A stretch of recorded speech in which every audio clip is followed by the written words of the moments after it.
I don't know. I like having things like start off like mid, like convo or mid situations, just because then it piques attention a little bit more. Like, Okay.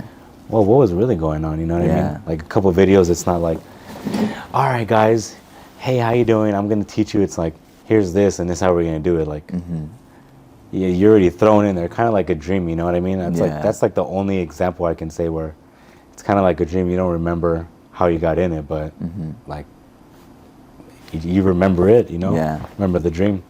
How did you get your name? That's a funny story because I've always struggled with like making a name for myself. And I remember I texted my stepmom and I was like, her name was kind of like something different on Instagram. Because when I started my social media page, I used to be Lie's Frenchies because I was trying to breed French bulldogs. Yeah. And I just incorporated Lie from like my first name. And I texted my stepmom and I was like, hey, I'm trying to make social media about myself. How can I go about it? What can I do to make my name? And she was like, well, just put like the lies for my old social media account and then just put like a random word in front of it. And yeah, I just came up with Cozy on the spot and I just stuck with it. Sometimes I get a little bit like secondhand embarrassment because it's like a random name. It's kind of weird, but Why? It just feels like so Not random. professional? Yeah, not professional. No, I don't think you need to be professional, bro. Like, people are gonna say and talk their crap all the time, bro. You just gotta accept it. Like, eventually it'll be like, damn, that's Cozy. Yeah. And then it'll be like, oh shoot, like that's a dope name. Like, that's pretty cool. You need, but like at first I was getting heat for it. I did not. Yeah. No one really messed with it at first. That's like you'll eventually start seeing it once you start, being more successful. Yeah. But it's always those critics in the beginning, and you're gonna be, like self-doubt with yourself. Like, should I change it? Should I not? Yeah. Just whatever makes you happy, man. Like that you really enjoy, then just leave it, and you'll be a lot proud of yourself. Like, I'm glad I stuck to my guns about that instead of just switching it. Now I kind of regret, like, I sound too professional. Yeah, I do get recognized a bit just from some past videos, just mostly people at my job, and they'll come up and they'll say like Cozy Lie or something, and that's when that like secondhand embarrassment kind of comes in because it's so random and I'm not like kind of, it's like more professional environment, and then they call me like this random social media name, but it's cool to be like, I want to grow my name as that, and I hope. Is it okay to say what you work at? I do work at AMR. Yeah. AMR? Oh, I mean like what you do? I'm an EMT. EMT? Okay. I remember you had told me. I just wanted to make sure, like, so you had people just all hurt.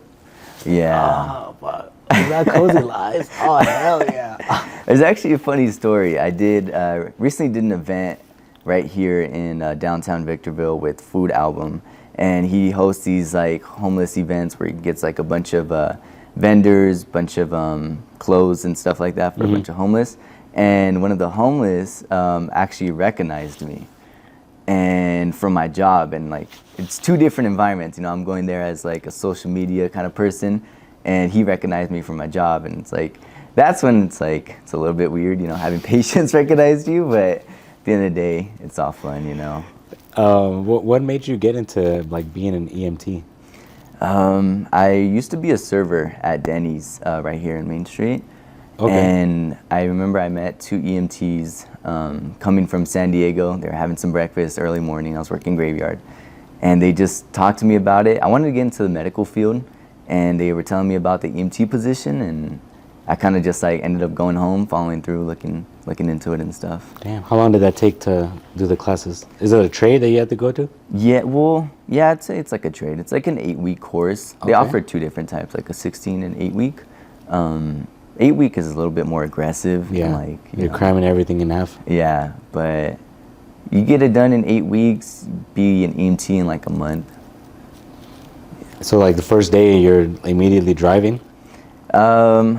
Depends on like, so you go under training, and it depends, like if your trainer's like super cool, he throws you behind the wheel, then yeah, you could be driving your first day. I want to say I was driving my first day, and yeah, I guess I gained his trust. Said I was a really good driver, the best driver he's ever had, so.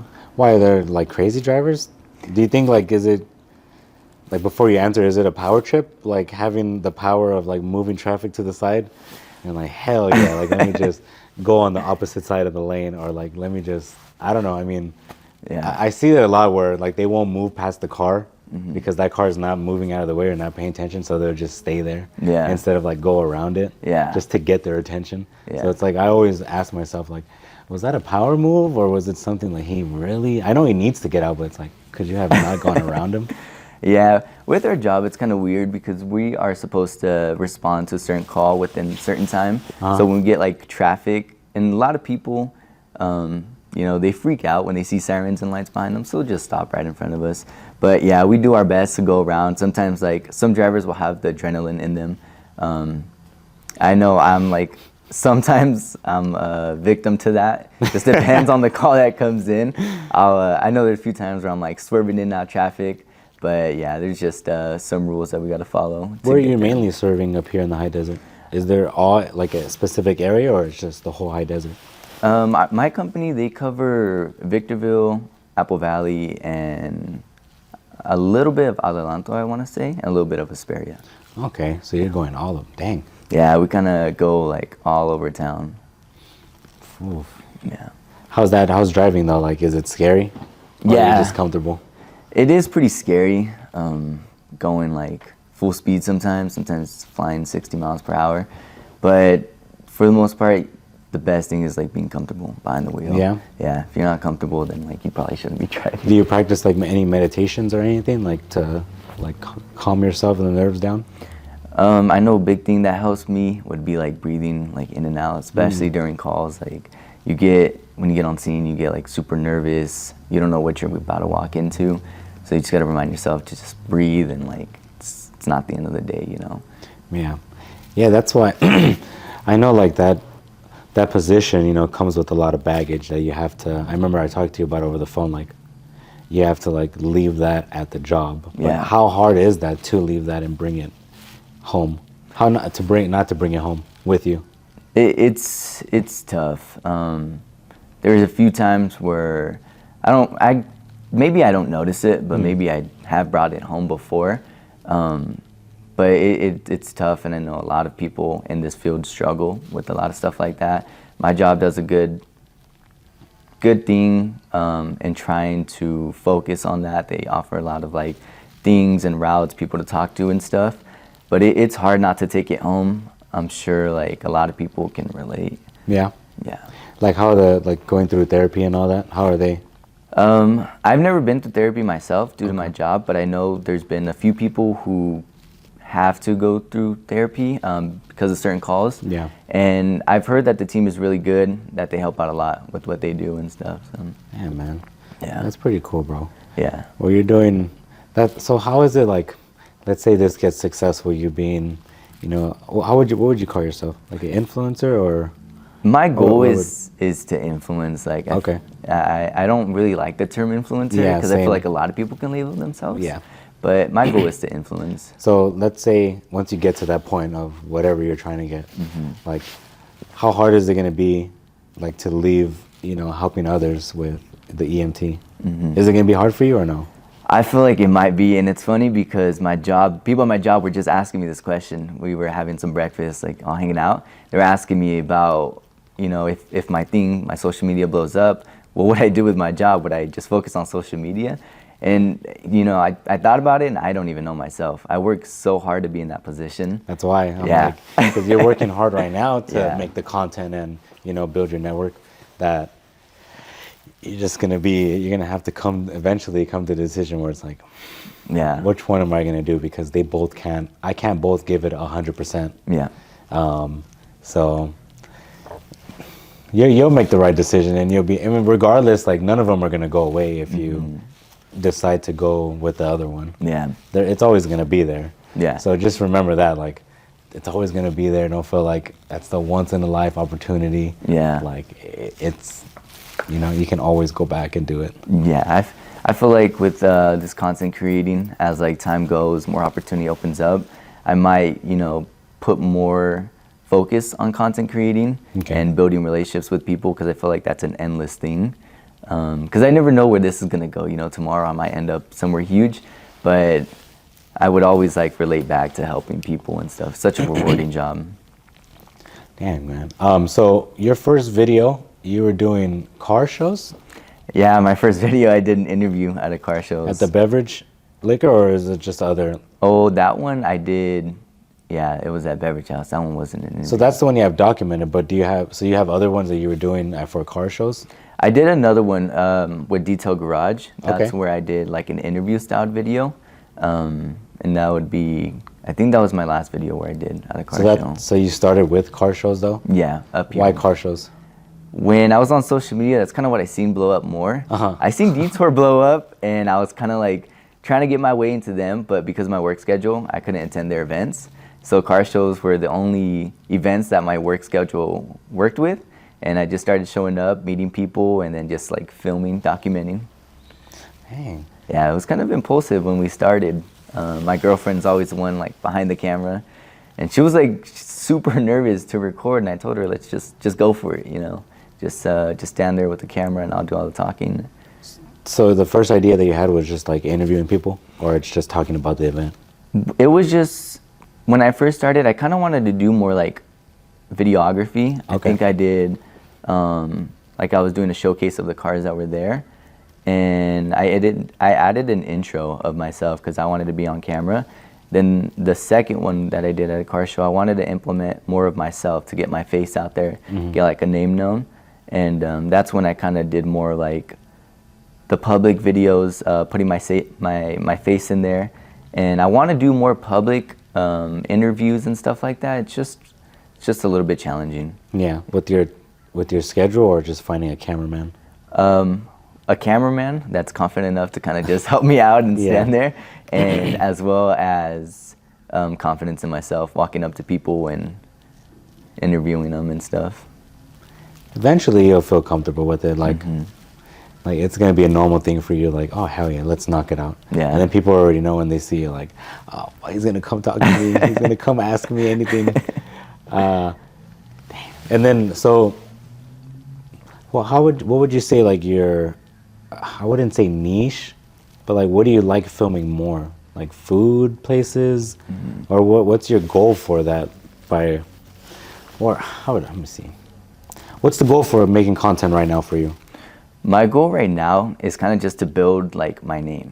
Okay. And once I get like my name out there, get on these podcasts, talk to a lot of people, I would then want to like influence people, because where I kind of started from is like, it's kind of crazy. Then you hear like where I'm at now, you wouldn't really think I'd be in this situation. And that's what I want to prove to, not prove, but that's what I want to show to a lot of people is like where you go or like where you start, like it doesn't matter, you know, you can end up wherever your mind is set to be. So I think right now it's just kind of making content, getting a name, and then hopping on these podcasts, talking to a bunch of people, and then starting to influence others. I would like to direct content kind of towards that way, but I think right now my social media page is just me exploring the high desert and in the world. That's what gets views, and that's what a lot of people like to enjoy right now. Have you always lived up here in the high desert? I came up here maybe around like 12 years ago when From where? I came from Orange County. Okay. Yeah, so I came from Orange County, and my parents wanted to look for like a better place for us to live, so moved up here. It was like super quiet. Huh.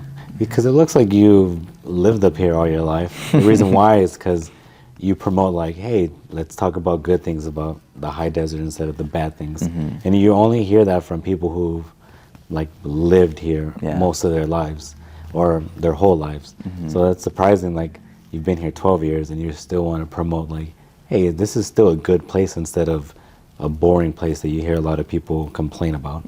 But those people, like usually when you hear people complaining about how boring it is, it's never really good intentions of what entertains them. Yeah. You know what I mean? Compared to like there's a community up here, and you know there's, aside from entertainment, a mall, which can get better, of course. Yeah. I've seen your video with the mall. You know, there's the axe throwing is one thing. Yeah. We can't do that every day. Not that it's a Yeah. bad thing. It's just, you know, like a lot of there should be more, I guess, free entertainment stuff. There's skate parks, find sports. Do you play sports? No, No? Never? No. I played like football back in high school, but it was just a phase. And I know like there's like not that many entertainment spots up here, but I feel like once you really get to know the high desert, that's when you start finding them, you know. I never really knew about axe throwing until I met Tacos Clave 7. He was the one who connected us. And then Hell yeah. I drive through here like all the time, and I never knew they were right here. And I feel like that's what it is, you know. You got to find the spots out here in the high desert, and you start seeing more and more business pop up. Yeah, it's a lot of networking. That's a skill that not a lot of people know how to do at all until you start talking to one person, and then they know another person, and then that person could be a business owner, and then now you're connecting yourself with other business owners. Yeah. You know, like for you, it's perfect because that's probably most likely like your clientele, like business owners or people who have entertaining stuff that you can go film. Yeah. And like, hey, let's make a video about this. So it's always perfect. It's always good to network. Robert hooked you up with Dan. That's freaking amazing. Yeah. When Robert told me about you, he's like, yeah, man, this kid just came in wanting to do the video with me.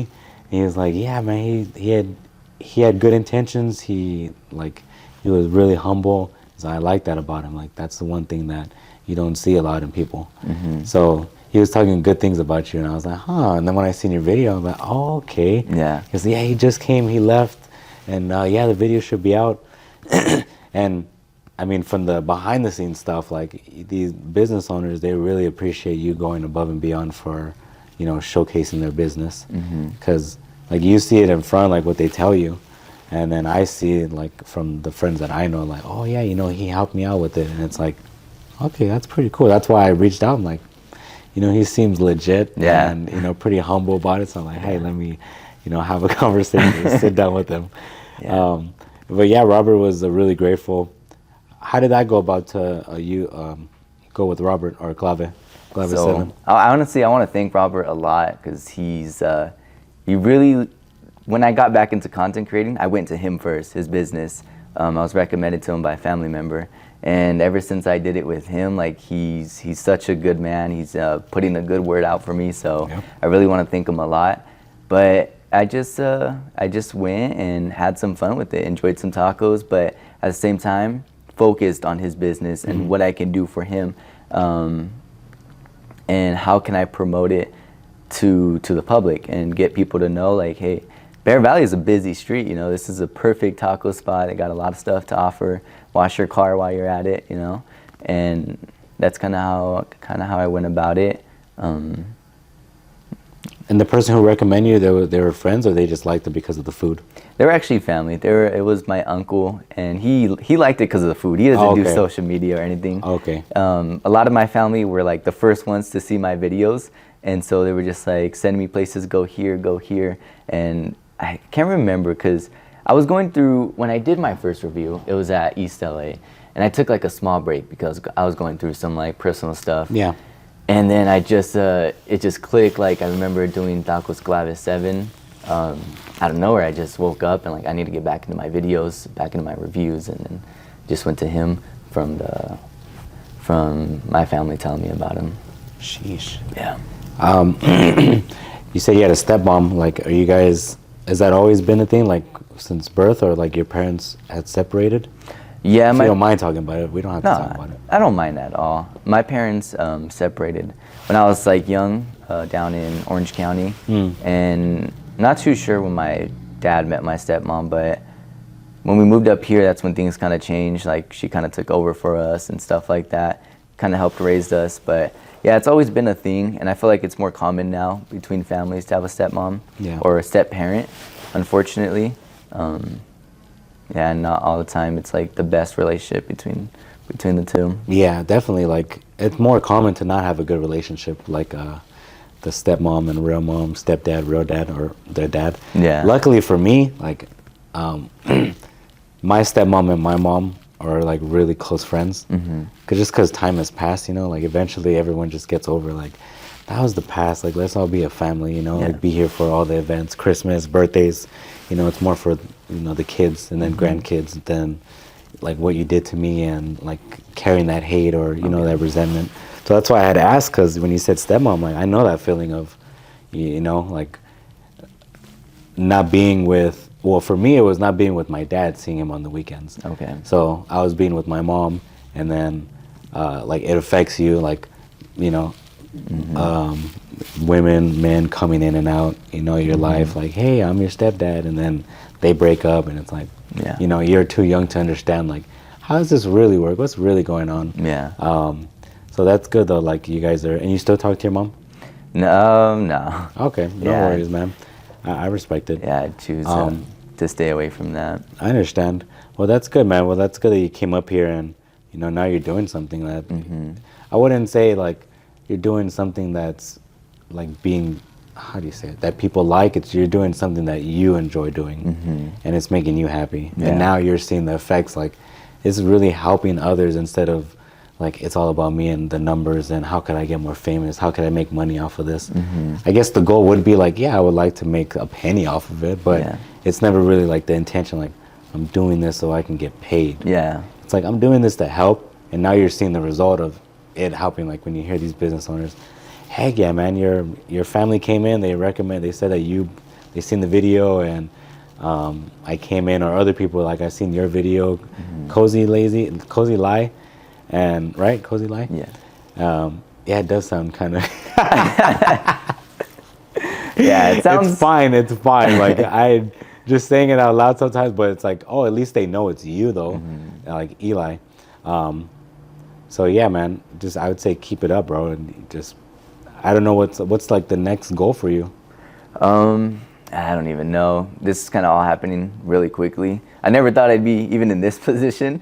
So guess just keep my mind open and take any opportunity that comes my way and have fun with it. It's the most important thing. Just have fun, being positive about everything. Heck yeah, man. Yeah.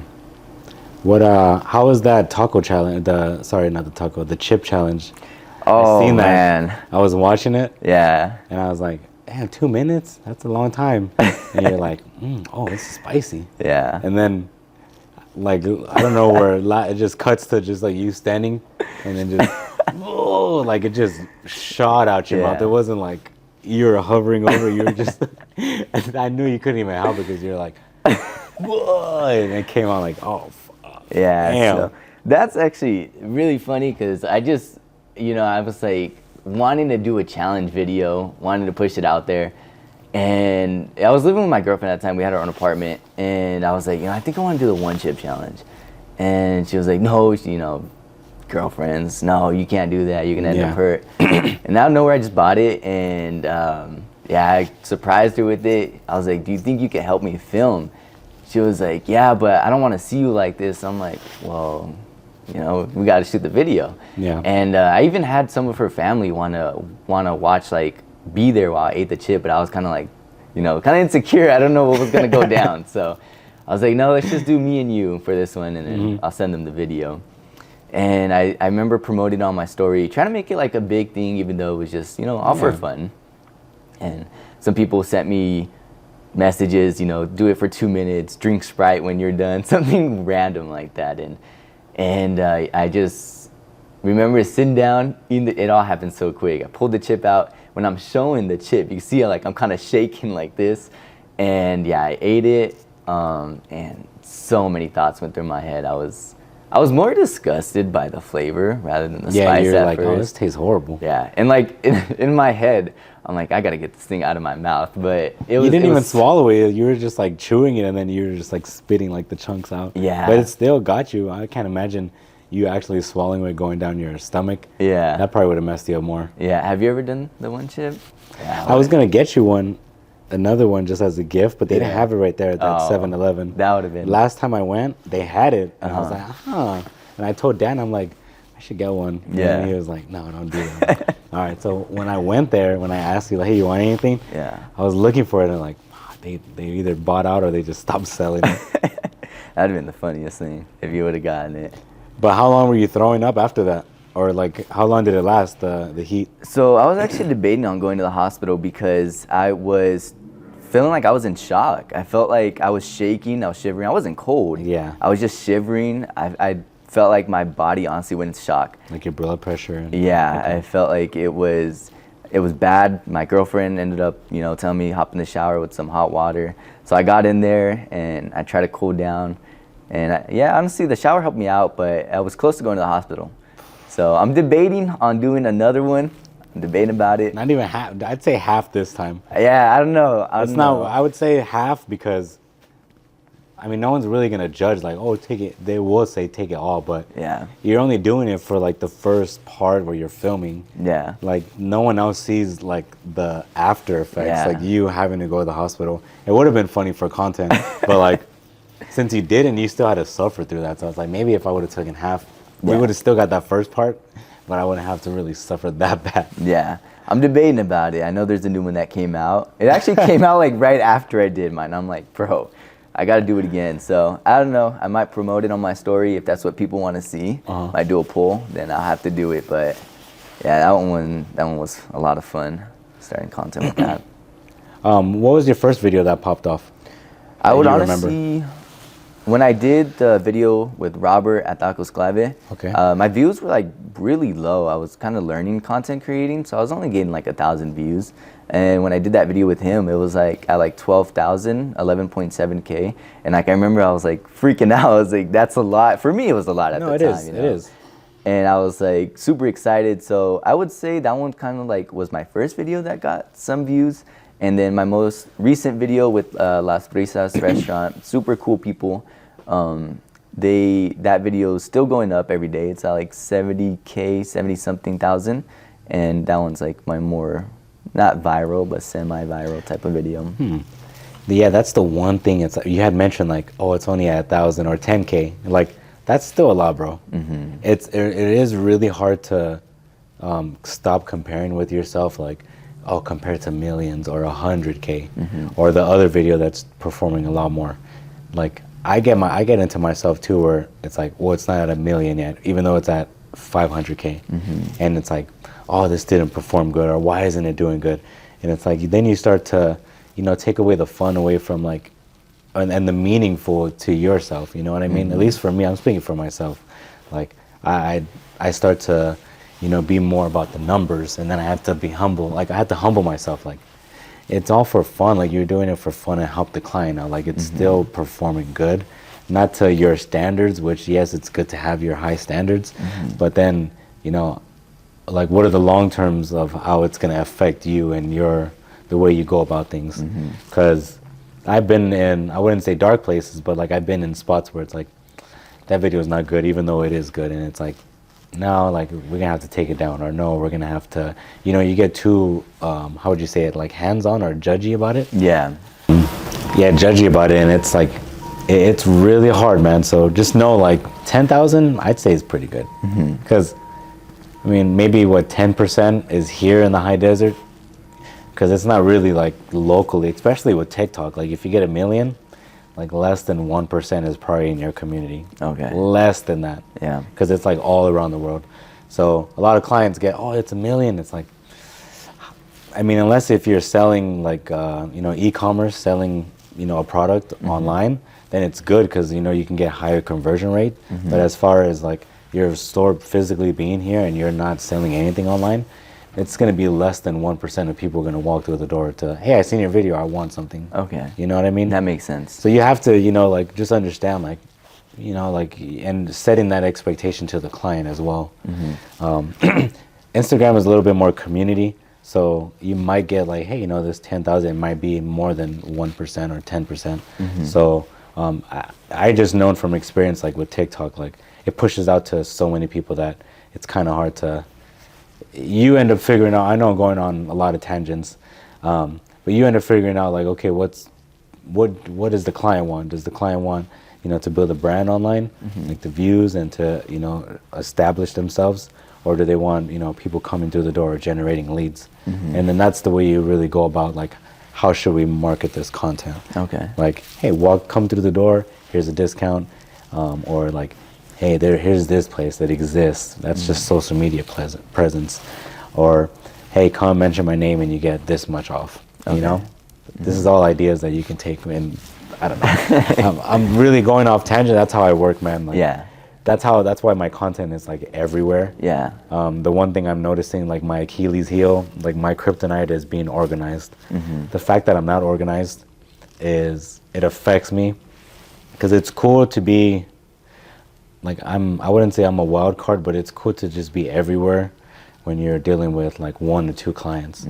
But then once you start to bump up those numbers with clients, you're going to have multiple clients, and then you're just going to be stressed out and like feeling burnt out all the time because, okay, when am I going to have time to go over here with this client? And then can I do that remotely? And then did I give that enough attention with that client? Did I make as much content? So it's going to be like, you're just going to be everywhere unless have you heard of time blocking? No. So time blocking is the same thing like when you're scheduling your day or week. Like Monday, like from now, like 10 to 12 I set aside for this podcast. And then 1 to 2, Toyota making content. Gotcha, okay. 3 to 4, laundry. Or like you see the example where I'm going. Tuesday, 9 a.m. to 10 a.m. cold calls to clients. 10 a.m. to 11, following up with clients. 12, and then 12 to 1, lunch. And you have to really like, and it's on the Google Calendar, that's going to be your best friend. I've started to use that lately. And it's like, shoot, I'm being more organized with my content, my life. Because, I have a family. It's not easy to, like, okay, let me start working on things while I'm at home when my kids need my attention. And then vice versa. Like, I can't be trying to make content when, my kids need, when work needs my attention, and then my kids are calling or my wife's calling, like, hey, we got to get this and this done. It's like this is the time I need for that, for work, and then this is the time I need for my family. And you start to be disciplined with yourself. I feel like that's a big misconception. As you're explaining, like a lot of people think when you run your own business, do your own thing outside of a 9 to 5, that you have all this free time. You don't have to have like a schedule, or you don't have to have, a 9 to, like, you don't have to have that 9 to 5, but I feel like that's a huge misconception. As like you were saying, you got to like plan your stuff out. And I know when I started like trying to do my own business, I used to do stickers, like graphic designing before content creating. I felt like I was making decent money doing that, but it felt like more of a 9 to 5 than my 9 to 5. And that's a huge misconception that I feel like a lot of people have. Yeah, a lot of people say it. That's why I didn't want to say it like that. Like when I was telling you, when you asked me like, oh, how are you doing all this when you're in the hospital? It's like, luckily I don't have a traditional, where I have to physically be there. I didn't want to say 9 to 5 because you hear that a lot, and it's like, there's nothing wrong with that. And it's also like, for me, I would say I'm always working like 24/7 with my clients. Aside from time blocking now, like, okay, let me do less and be more structured, but it's a lot more hours that I'm working from 9 to 5. When it's like, I guess it's just a misconception where it's like, it's somewhere that you have to be at, a place where you need to be at, because if you're not there, then you get fired. Because I want to say I work 9 to 5, but like I'm in multiple different places, and I get to make different content and do however I want to be able to pay the bills. Definitely, you have to, if you're going to decide to make that switch for whoever's watching and for you, to like really be disciplined with your time. Because like you said, it's not really free time. Like, yeah, you're not having to go to work in that building to answer to anybody, but definitely like you have to find a way to pay the bills. And the more valuable you are with your clients, like the more money you can make, and the less stress that you have to worry about having to pay the bills. Like, how would you say it's like a minor, let's say like what, financial freedom? Like somewhat like stepping into financial freedom, because now you don't physically have to be at that one spot. Now you get to have more free time, kind of, to, how would you say it? More free time to be effective with that time. So it's not really free, but you get to do what you want with that time. I'm repeating myself over, but that's how I usually say things. So definitely like structuring your time and being disciplined on, like, I need to get this done. Like, I can't play Call of Duty all the time. Like, I used to be able to do that, but now that I had kids and I want to I want to go play soccer, because I play soccer. I don't have time to, play video games at all. Not that it's a bad thing. It's just, it's a productivity killer for me. Because whenever I get bored, like, that's when I make content. If you have a PS4, PS5, or Xbox, whenever you get bored, you turn on the Xbox to, like, I'm bored right now, let's go play. So it's like two different things. Like, unless you're being a streamer and you're making content about whatever game you're playing, then that's perfect. Like that's your effective time because now you're making content streaming or you're learning about whatever update or how you can go around this.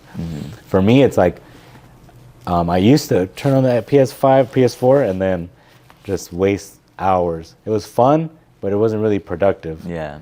And that's the one thing where I learned, like, once I sold it, it was like, you know, you still get like that, like, oh, I want to go play. But it's Yeah. like, now you physically can't. Now you have to find time that you used to do to fill that up with something productive. Yeah. And that's what I'm battling right now, kind of trying Yeah. to get rid of my PS5. Yeah. Just do 'cause it, bro. I would say do it, man. And sometimes, you know, it just like, it brings the happiness, you know, as a kid, that's what you ran to for your happiness, you know? And that's what I'm kind of like balancing. You know, I want to be productive throughout my day, but the new Fortnite update just came out. So, you know, it's hard because I'm sure every adult can relate. That's a kid's happiness, you know, inside. So, yeah, I got to balance that and stray away from my PS5, be more productive in my time. I see it as a form of like escapism. Yeah. It could be bad, it could be good. When I was younger, yeah, it was like good because I didn't have to, you know, go outside to in the streets, whatever. Not that it was bad or anything, but like I used to be a skater, but you know, like at night, instead of having to do like something to fill up my time, I was just able to play.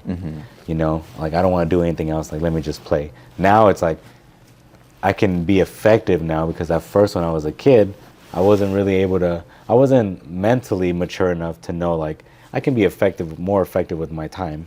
Now I can. So now I have to know like I'm not. I don't need to escape anything. So like why even play it for me? I'm speaking for myself. Yeah. So like that's why I decided to get rid of it. Like, Okay. I don't need to escape nothing. Like if anything, I need to be more productive, effectively, because a lot of people they say like, "Oh, I'm so busy. I'm so busy," and Roman had taught me the Huntington Films like being busy doesn't mean that you're being productive, and that's the one thing that always stuck with me. Like you're right, because I used to tell him, "Oh, I'm busy with this. I'm busy with that." Like, were you productive though? Like, was it effective with whatever we were doing with Huntington Films or whatever clients? And I'm like, I didn't want to admit like no, but it was really like I was being honest with myself. Like no, it wasn't really productive. It was just like I was just being busy just to say I'm busy. So that's where time blocking came in. Gotcha. That helped scheduling, being disciplined on, you know, these times and these times. Like I'm researching TikToks, Instagram, the new trends or who's posting what. Yeah. So I can, you know, just be educated. I wouldn't say with the culture, but just like educated on social media, because that's my job. I have to be up to date to help these clients out. Yeah. And then it's a work-life balance too with like my family and life, because the lines get pretty blurry, and you probably have the same thing where your work or making content, you have to be on your phone a lot, which means that when you're around your family, they see you like probably editing a video, but you're editing your video, but they see you like he's on his phone, he doesn't want to be around us, or he doesn't care, or why isn't he giving me attention? It's like I'm doing it for something that's gonna like help us, and it's gonna like how do you say it, affect us in a positive way, like bring money or like, you know, build long-term and it's long-term ROI. And those lines get blurry because sometimes you will be on social media and then you will neglect your family. Yeah. And it's like, was I really doing what was I doing? Like it is affecting, it is like I'm still learning how to do it, but could I have set that time aside later and still be in the moment, set this hour or hours to be with my family? Yeah. So I struggle with that a lot, and my wife's always on my ass about it. But you know, like I'm getting better at it. Yeah. And same thing for you, man. Like if you're going through that, bro, like just know, just structure your time. Yeah. And then your wife or your girlfriend knows, like, since she's like the person behind the camera, she kind of knows, like, okay, this is what it takes to get this done. Instead of like, what are you doing? Why are you doing all this? At least she sees the vision of, like, fuck yeah, and which is hard. Yeah. Because, I mean, I don't know how much free time she has or what she does, but it's like, that's cool that she's actually going out there and filming you, and you guys are doing it together. Yeah, it took a lot for me to kind of explain like, hey, this is what I see, this is what I'm trying to do, and I proved to her a lot. You know, I accomplished a lot for us at our age, but when it became content making, it was like way out of her scope. Never seen anything like it, so I was like, this is what I'm trying to do. This is what I see. You know, just if you can help me out. And I mentioned earlier she was like on the edge, but yeah, man, she ended up, you know, understanding and working with me now. No complaints, just stand there, have some fun, holding the camera. And it's hard to find a girl that's like that, you know, especially a relationship that's willing to kind of stand behind you throughout everything that you're trying to accomplish. Yep. So it's pretty nice having that, but with her, everything that she got going on, school and stuff, sometimes it's good to have different cameramans, you know, options and stuff helping out.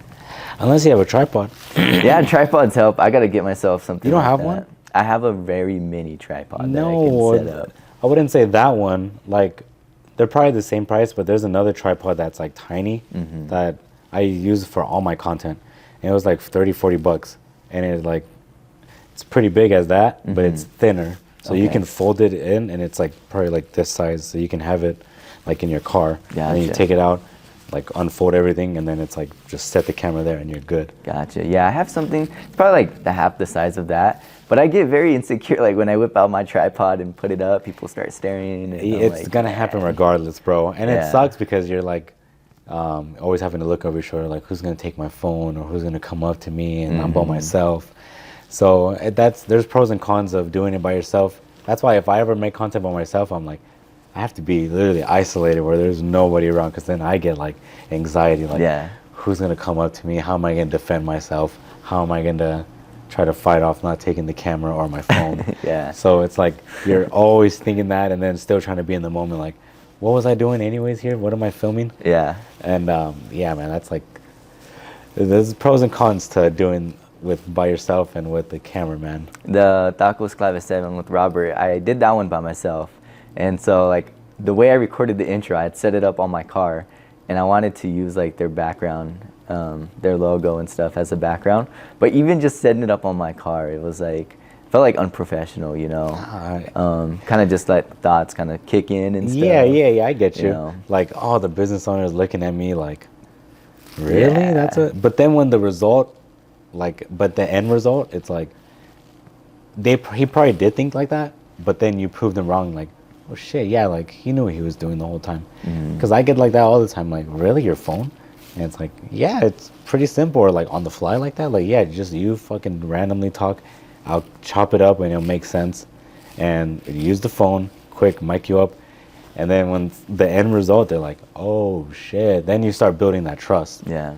So that's all, it really is like just building trust with clients, like, I know what I'm doing, just trust me. In the beginning, you're gonna have to get a lot of people to try to trust you. Eventually, I already seen your videos, bro. You can have whatever you want. Like, I trust you, it's gonna come out good.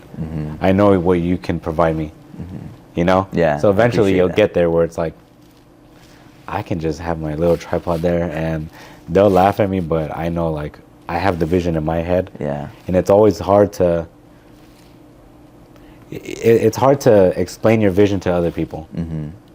Like you said with your girl, like, she doesn't see it until it actually comes to fruition, and then it's like, that's what you were talking about, and then you get frustrated, like, goddamn right, I fucking knew this whole fucking time. Yeah. So it's hard, bro. I have the same thing, like, every single one of my clients or videos, really, are you sure? Huh? Yeah. Like, I don't think so.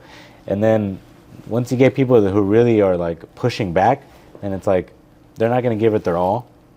So it's like, I need you to have full trust, because if you give me that full trust and you go like act or whatever, like you give it your all, then the vision's gonna come out the way it's supposed to. But if you don't, you're half-assing it, then it's not gonna come out. And at the end of the day, who's gonna get blamed? Us. Yeah. Me and you.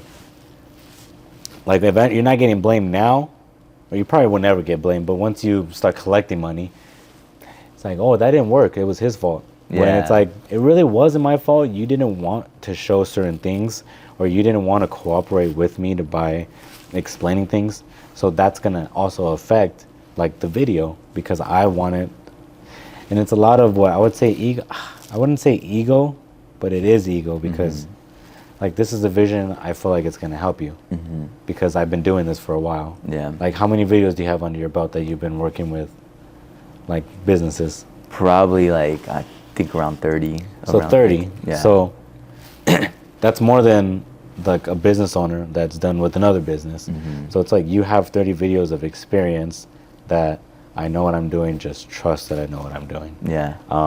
And it's like, again, this is where the ego comes in, but I feel like it doesn't just because you have the vision, because you're experienced. So it's like, trust me. If you don't, not that you're telling them it's going to be ass, but it's like, if we don't give it our all, then it's not going to, you know, be effective. Yeah.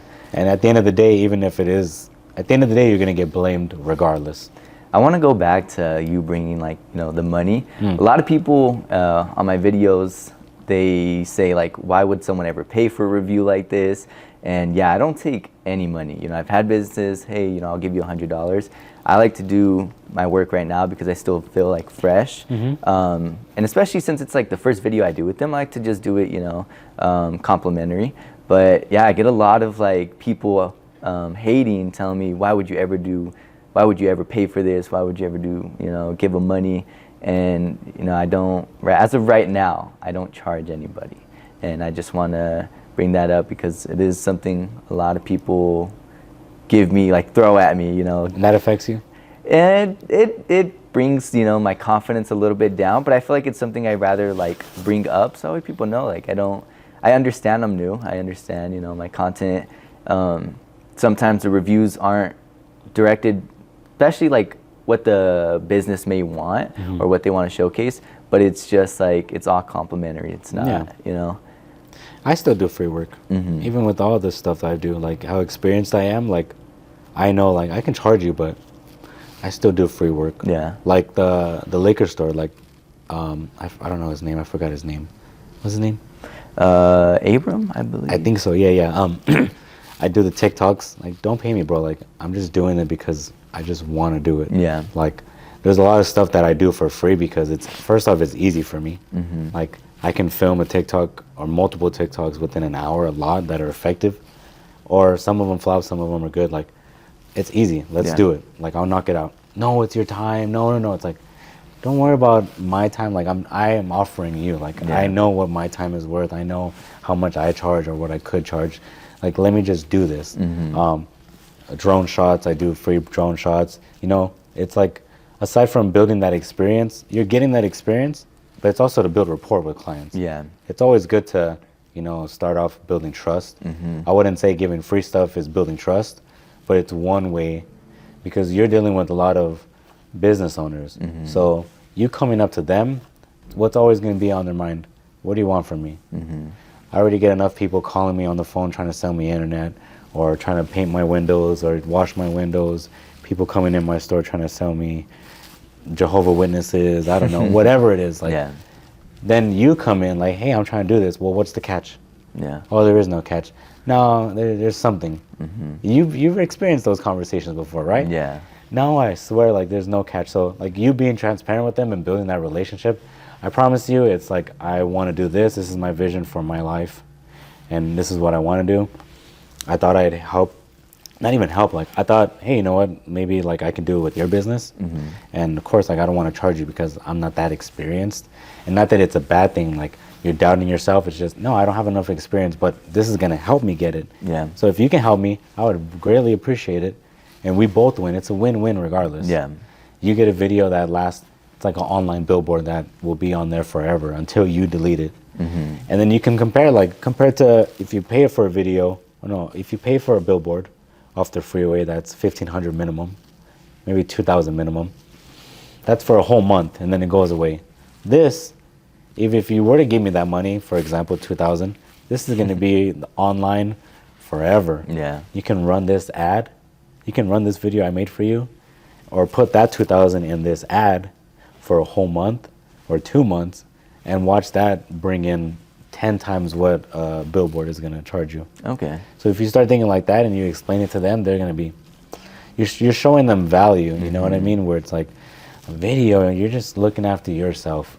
I'm also getting a little bit of help, but you know, you're going to deal with a lot of clients too. Like nah, hell no. You know, you just can't stress yourself out on trying to convince them. It's like, if you don't see it, that's completely fine. I appreciate it. I've been told many times, like, no, I don't want anything free from you. Yeah. Like, not that, oh, I'll pay you. Instead, it's just, no, I'm good. I'll pass. Yeah. Are you sure there's no strings attached? No, I'm good. Yeah. So you can't take that personal either, because that's going to get you down. Like, Yeah. am I that ass? Do my shit, like, do I not, like, produce good content for that? Yeah. What were you going to say? I'm not opposed to, like, you know, charging or anything. I just, a lot of people, I think, like, think that I do, or, like, think businesses give me money for the videos that I push out. But, yeah, it's not at the moment, if that makes when sense. you're ready, that's what it is. That's all it is. Yeah. When you're ready to charge and you feel comfortable, like, hey, you know what, like, I feel like it's okay to ask now, instead of, like, let them come to me, or, like, you don't have to justify, like, oh, I'm doing it for free. Like, you're completely in your rights to do whatever you want. Yeah. You're going to get a lot of people trying to get in your head by, oh, you do it for free. They paid that much for that. And then you're, well, actually, it was free. So it's like, now you're giving them that power where, like, hell yeah, I got to. Yeah, that's what I gotta learn. I did that one time. Where it was, I did, you know, feeding the homeless video. And in my mind, I was like trying to do the right thing. You know, I see a lot of those people, and they need help. So I did that video, and then it was like a month later, this guy comments like, don't ever record or something like that. And I was like, man, I was out with some family dirt biking, and I texted him back, and yeah, he was just going off on me, like, where I'm from. And I'm like, bro, it's not like that at all. So I learned not to give hate, you know, the attention. As far as that homeless video, how do you think that aged? As in views, or? As in, like, just, like, looking back on it.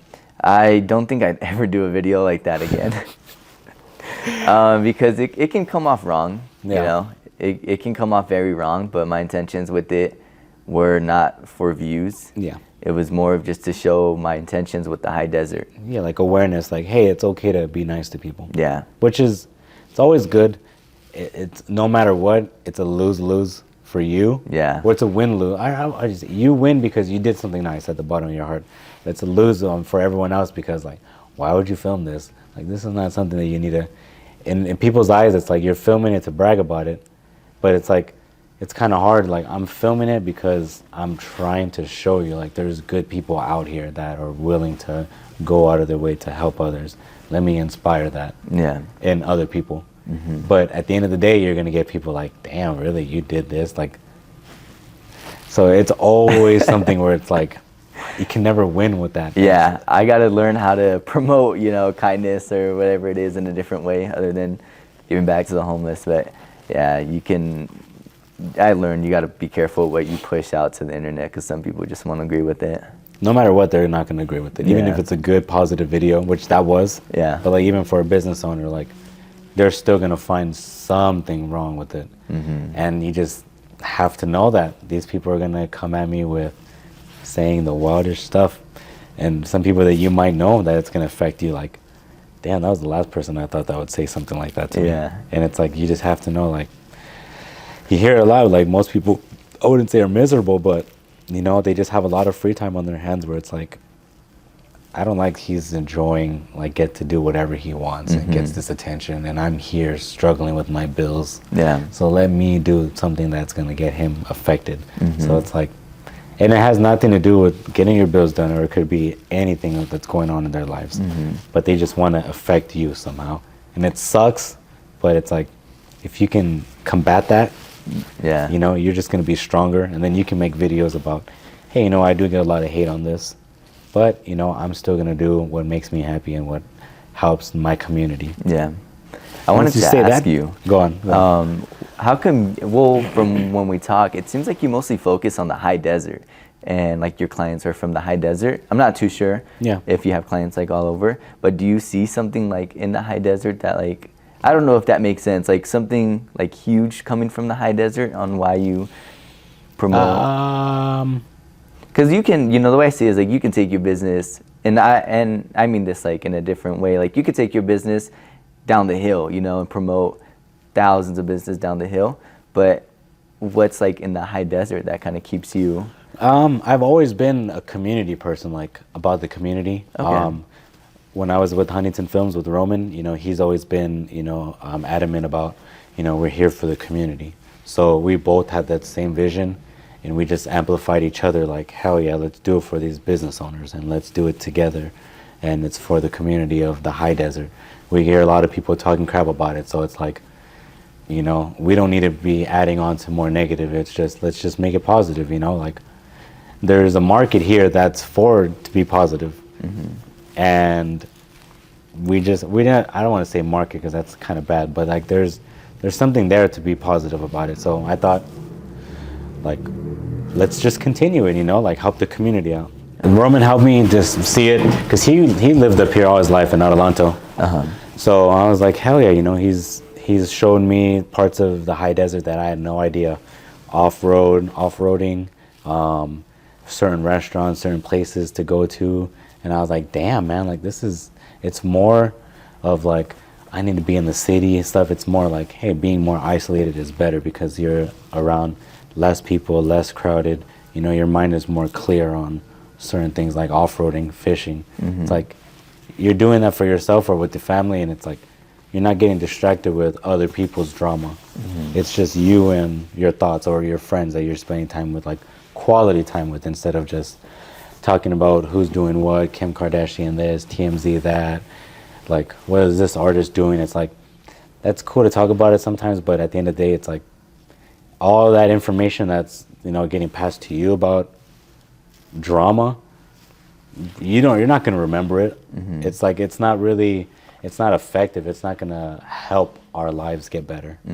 Yeah. Compared to me giving you like how I do things or whatever information that you took today that was positive, that's going to help you go. You're going to take this home and like, shoot, like that was a good conversation. Like now I can use it for something instead of, oh yeah, Kim Kardashian is dumb, or Yeah. It's like I don't even watch the vlogs. I don't watch any of that family. I wouldn't say any of the family stuff, but like Kim Kardashian type content, because it's like all it does is just promote drama, and you feel like, oh well, they're doing it, I can do it with my life. Subconsciously you think that. You're not thinking of it up front, like let me start vlogging. Some people do vlog like that, but it's like now you're putting your life out there. As it is, you and I are already putting our lives and our image out there already. Yeah. So it's always something that we're always having to look over our shoulder, kinda. Yeah. Not that it's a life-threatening thing, but it's still something like, is someone gonna follow me home? Yeah. That I'm not even paying attention to, or like if I do pay attention, how am I gonna address it? Where it's like, if they come up to me about it. So for me, I'm always thinking that. I don't really post anything about my family on anything. Like what's going on, what I told you, like I didn't post anything. Okay. Like I'm not looking for attention or, hey, this is going on, or hey, like this is what's in my life. It's like, that's my thing. Like I'm not here to get attention for that. I get attention, it sounds bad, but I get attention for, showing my work. Yeah. Like when I'll post like, hey, I hit 1 million with this video. It's a little bit of a flex, like I'm able to do it, but it's like, hey, I helped this client because I'm trying to get other clients. Oh, he can do that? Like, hey, how much? Like, it's all marketing. You know what I mean? Yeah. So, I don't know how we got here, but that's just how I go about social media. Gotcha. And my wife has her account, but she knows now, like, yeah, we don't, like, Andrew doesn't post anything because, it's no one else's business. Yeah. And I want to keep it private. Where I know a lot of people who post everything. This person left me, he was a piece of shit, and blah, blah, blah. It's like, you throw it out there so you can get something back. Yeah. Whether that's attention from other men or other people giving you, hey girl, I'm here for you, or hey boy, or not, like, hey bro, like, let's go out tonight. It's like, I don't need that because that's all distractions. Like, I'll post something positive, and then we can have a conversation about it, or something effective. Like, shoot, I didn't even know that was possible. Like, yeah, let's talk, or let's do something that we can build upon that instead of, stuff, I wouldn't say negative, but like just pointless stuff, Yeah. But that comes with age. You're 21, I'm 30. Yeah. So at 21, you're doing a lot more than what I ever was doing. So like, At 21, I didn't care about anything. I was just, let me go out and do whatever, party. I was still making funny videos. Yeah. Like I have a Drake video and a J. Cole video. I lip synced. I was all dressed up and everything. Yeah. That I was just like acting out, and like that was so much fun doing, because it was just like me fucking off, like having fun. Yeah. All my videos have always been like making fun of myself. Like, let me embarrass myself. How could I embarrass myself? Aside from doing like jackass stunts. Yeah. Like, how could it hurt? That was also one thing when I was younger I liked doing. Yeah. But like this one was just like, how can I, make it fun and like not take myself too serious. So I always catch myself even making fun of myself. Like TikToks, I'll make fun of myself of being a TikTok person or being a videographer or dealing with clients. And then it's pretty relatable. Clients look at that and they're like, oh shoot, yeah, that does happen. Yeah. Or other videographers, yeah, that does happen to us. But they're too scared to admit it because they feel like, oh, I can't put that out there because then Yeah. I look unprofessional. Or some people are going to look at me different. It's like, that's fine, but I'm here to, have fun, and whatever I like posting, I'll post. So do the same thing for yourself, bro. If you like it, I know I'm Yeah. talking about me right now, but it's like, it's just all like, reflecting so you can see like, oh shit, it works. Just Yeah. being yourself and doing that. Okay. So you breed Frenchies or you just have a Frenchie? I tried. I attempted. tried? Yeah. So I got my, it's gonna go off topic, but I got a pug like a few years ago, and then I started breeding pugs, and then Frenchies were like a huge thing. I'm sure a lot of people can relate. Yeah. That market was crazy, and I've always wanted to be a business owner. Like I wanted to get into making money outside of a full-time job, so I invested in 2 Frenchies, and like I'm like a very soft spot for animals, so that business wasn't for me. So I still have my 2 Frenchies, and I was trying to breed them the proper way, not doing no, sketchy things that people do to dogs now. Yeah. But I don't really focus on that no more. It's nothing that I would promote. Yeah, that market's kind of harsh. It is. I really seen the inside of that market, and immediately I was like, I want out. I wanted out so quick, but I fell in love with my dog, so I kept them. You still have your dog? I do, yes. What's your dog name? I got 2. I have a French Bulldog, a male Bruno, and I have a female French Bulldog, Cookie. Yeah. How was that like walking to the park or wherever you go? You always have to look over your shoulder for that? Yeah, it was. We had an incident where a dog was actually stolen from us. Yeah. Did you get it back? Or you? I did, thankfully. Oh, wow. Thankfully, just found in some random person's yard. But yeah, we got him back, and we go to the park pretty often, but we always, how you mentioned earlier, looking over our shoulder, especially when you put yourself on the internet. That's how it is. But a lot of people can relate to that. When you go grocery shopping, that's something that you'd have to do.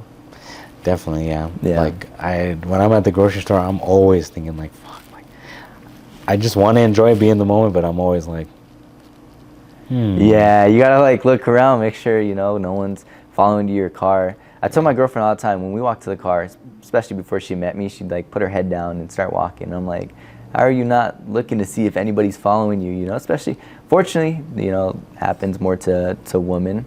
And I always tell her, you got to be careful. Look up, like stay off your phone. Yeah. Look around, especially when you go out at night. Make sure no one's following you to your car or anything like that. dang, okay. Yeah. What other one? What would you want to say to people right now? Whether it's a message. Well, I know you're pretty big on mental health, so we can get into that too if you still have time. Yeah. But like, what would you want to let people know about you, or like, just a message out there? I'd say, just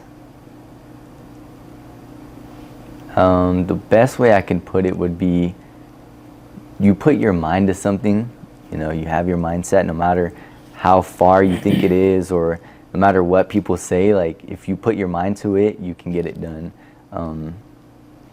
Even if it's unrealistic, or you think you'll do it in 10 years, 5 years, or you don't think you'll do it at all, just put your mind to it, and you can create the opportunity to get it done. Mental health is a big thing for me. It's something that not necessarily I struggled with, but a lot of people I'm sure struggle with, and with all the family issues that I had, trying to do everything that I was doing, put a huge setback, you know, on trying to accomplish my goals. And a lot of it at the end of the day is mental health. And that can stop a lot of people, whether it's like anxiety, depression, anything like that. I think it's huge and for people to speak up and don't let that hold themselves back from completing their goals. And how do you plan to infuse that with the content that you're making? I want to be, because like, if you look at your page right now, I'm seeing, you know, you work with the community and work with a lot of businesses, you know, helping, showcasing business owners. So like, how would you infuse that, like, with that? Yeah, it's kind of hard. That's the tricky part, because how do you make that entertaining for people to want to watch it? But the way I see it is like, you know, my escape, other than my PS5, was YouTube. Huge YouTube person. My girlfriend tells me all the time I'm an iPad kid. Yeah, I've seen your TikTok when you're old. You're like, when I'm 40 and I'm still eating on my iPad. FaZe Rug, till I'm like 60, man. FaZe Rug's a huge like inspiration. Who's that, FaZe Rug? You never heard of FaZe Rug? Man, he's just started off as like a small YouTuber, got into FaZe, and he grew up in San Diego and became like this huge content creator. What is FaZe, like a group? FaZe, I know like I seen a Ghost like promotion with it, like they infused FaZe with Ghost, but I had no idea what FaZe it was. They started off as like a gaming clan. Oh, it's a gaming? Okay. Not no more. They grew like really huge to be like a brand themselves. Like FaZe is now like a brand. Oh, okay. So they grew really big outside of gaming. Damn. Yeah.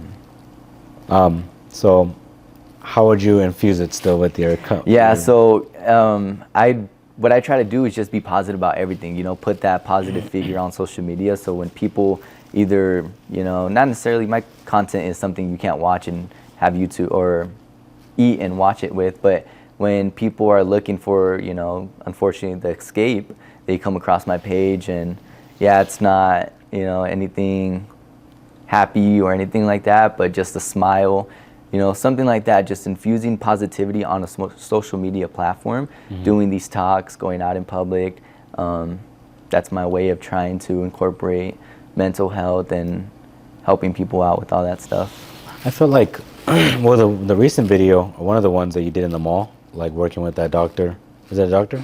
Was it the... It was for like the inside the mall lunchbox or something like that. Yeah, it was like more of a public speaking, but I believe the owner was like a doctor. Yeah, see, like that, like that's something that you can still do. I think, I mean, eventually you'll build enough where you can start connecting with these hospitals. Yeah. That these hospitals will eventually want to work with you. Like, hey, you know what? Come to our stop or shop and then, you know, promote like a day that we're doing, or just promote like a service that we provide for people that come and help with that.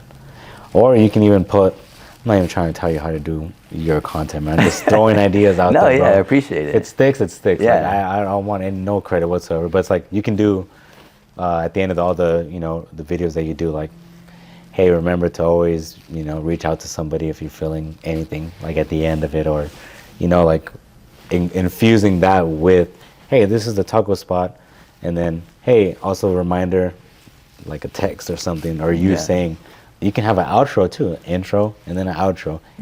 Thank you for Glavis 7. Also a reminder, if you're feeling like this, here's a number, or you can message me and I can help you with that. So then you're also infusing it disguised as like, it's the marketing for the business, and it's also like a help, like a self-awareness, like I'm here to help you, or here's help that you can reach. Yeah. So then you have both of them disguised within each other, and then they're like, what was this for? Was this for mental health or was this for the business? Yeah. And it's like, it's both. You can get away with both, and I think that would be pretty cool. For sure, it might be something that I... You don't have to, bro. You know, don't say yes because I'm right in front of you, man. This is something that I just thought, like, hey, I think that would be pretty cool to just try out. Yeah. But if it works, it works. If it doesn't, then... No, it's an idea I'll keep in mind. I'm not going to promise, but I like that idea. You know, incorporating that at the end, especially leaving a message that people can stick to after the video. Or just having talks like this, like you doing your own podcast, and then just having people like other doctors, that guy that you talk to, like get a hold of him, and you'd be surprised, like, oh yeah, I'm down to talk about that. Yeah. Yeah, you know, and because whatever your past experience is that that you feel like that brought you closer to address those how would you say it? Those like mental being sorry. I wouldn't say issues, but like how would you say it? Yeah, issues might be a little rough. Yeah, that's why I was gonna sound bad, even though I said it. But it's like, just promoting more mental awareness. Yeah, mental awareness, I think, would be. I wanted to do my own podcast.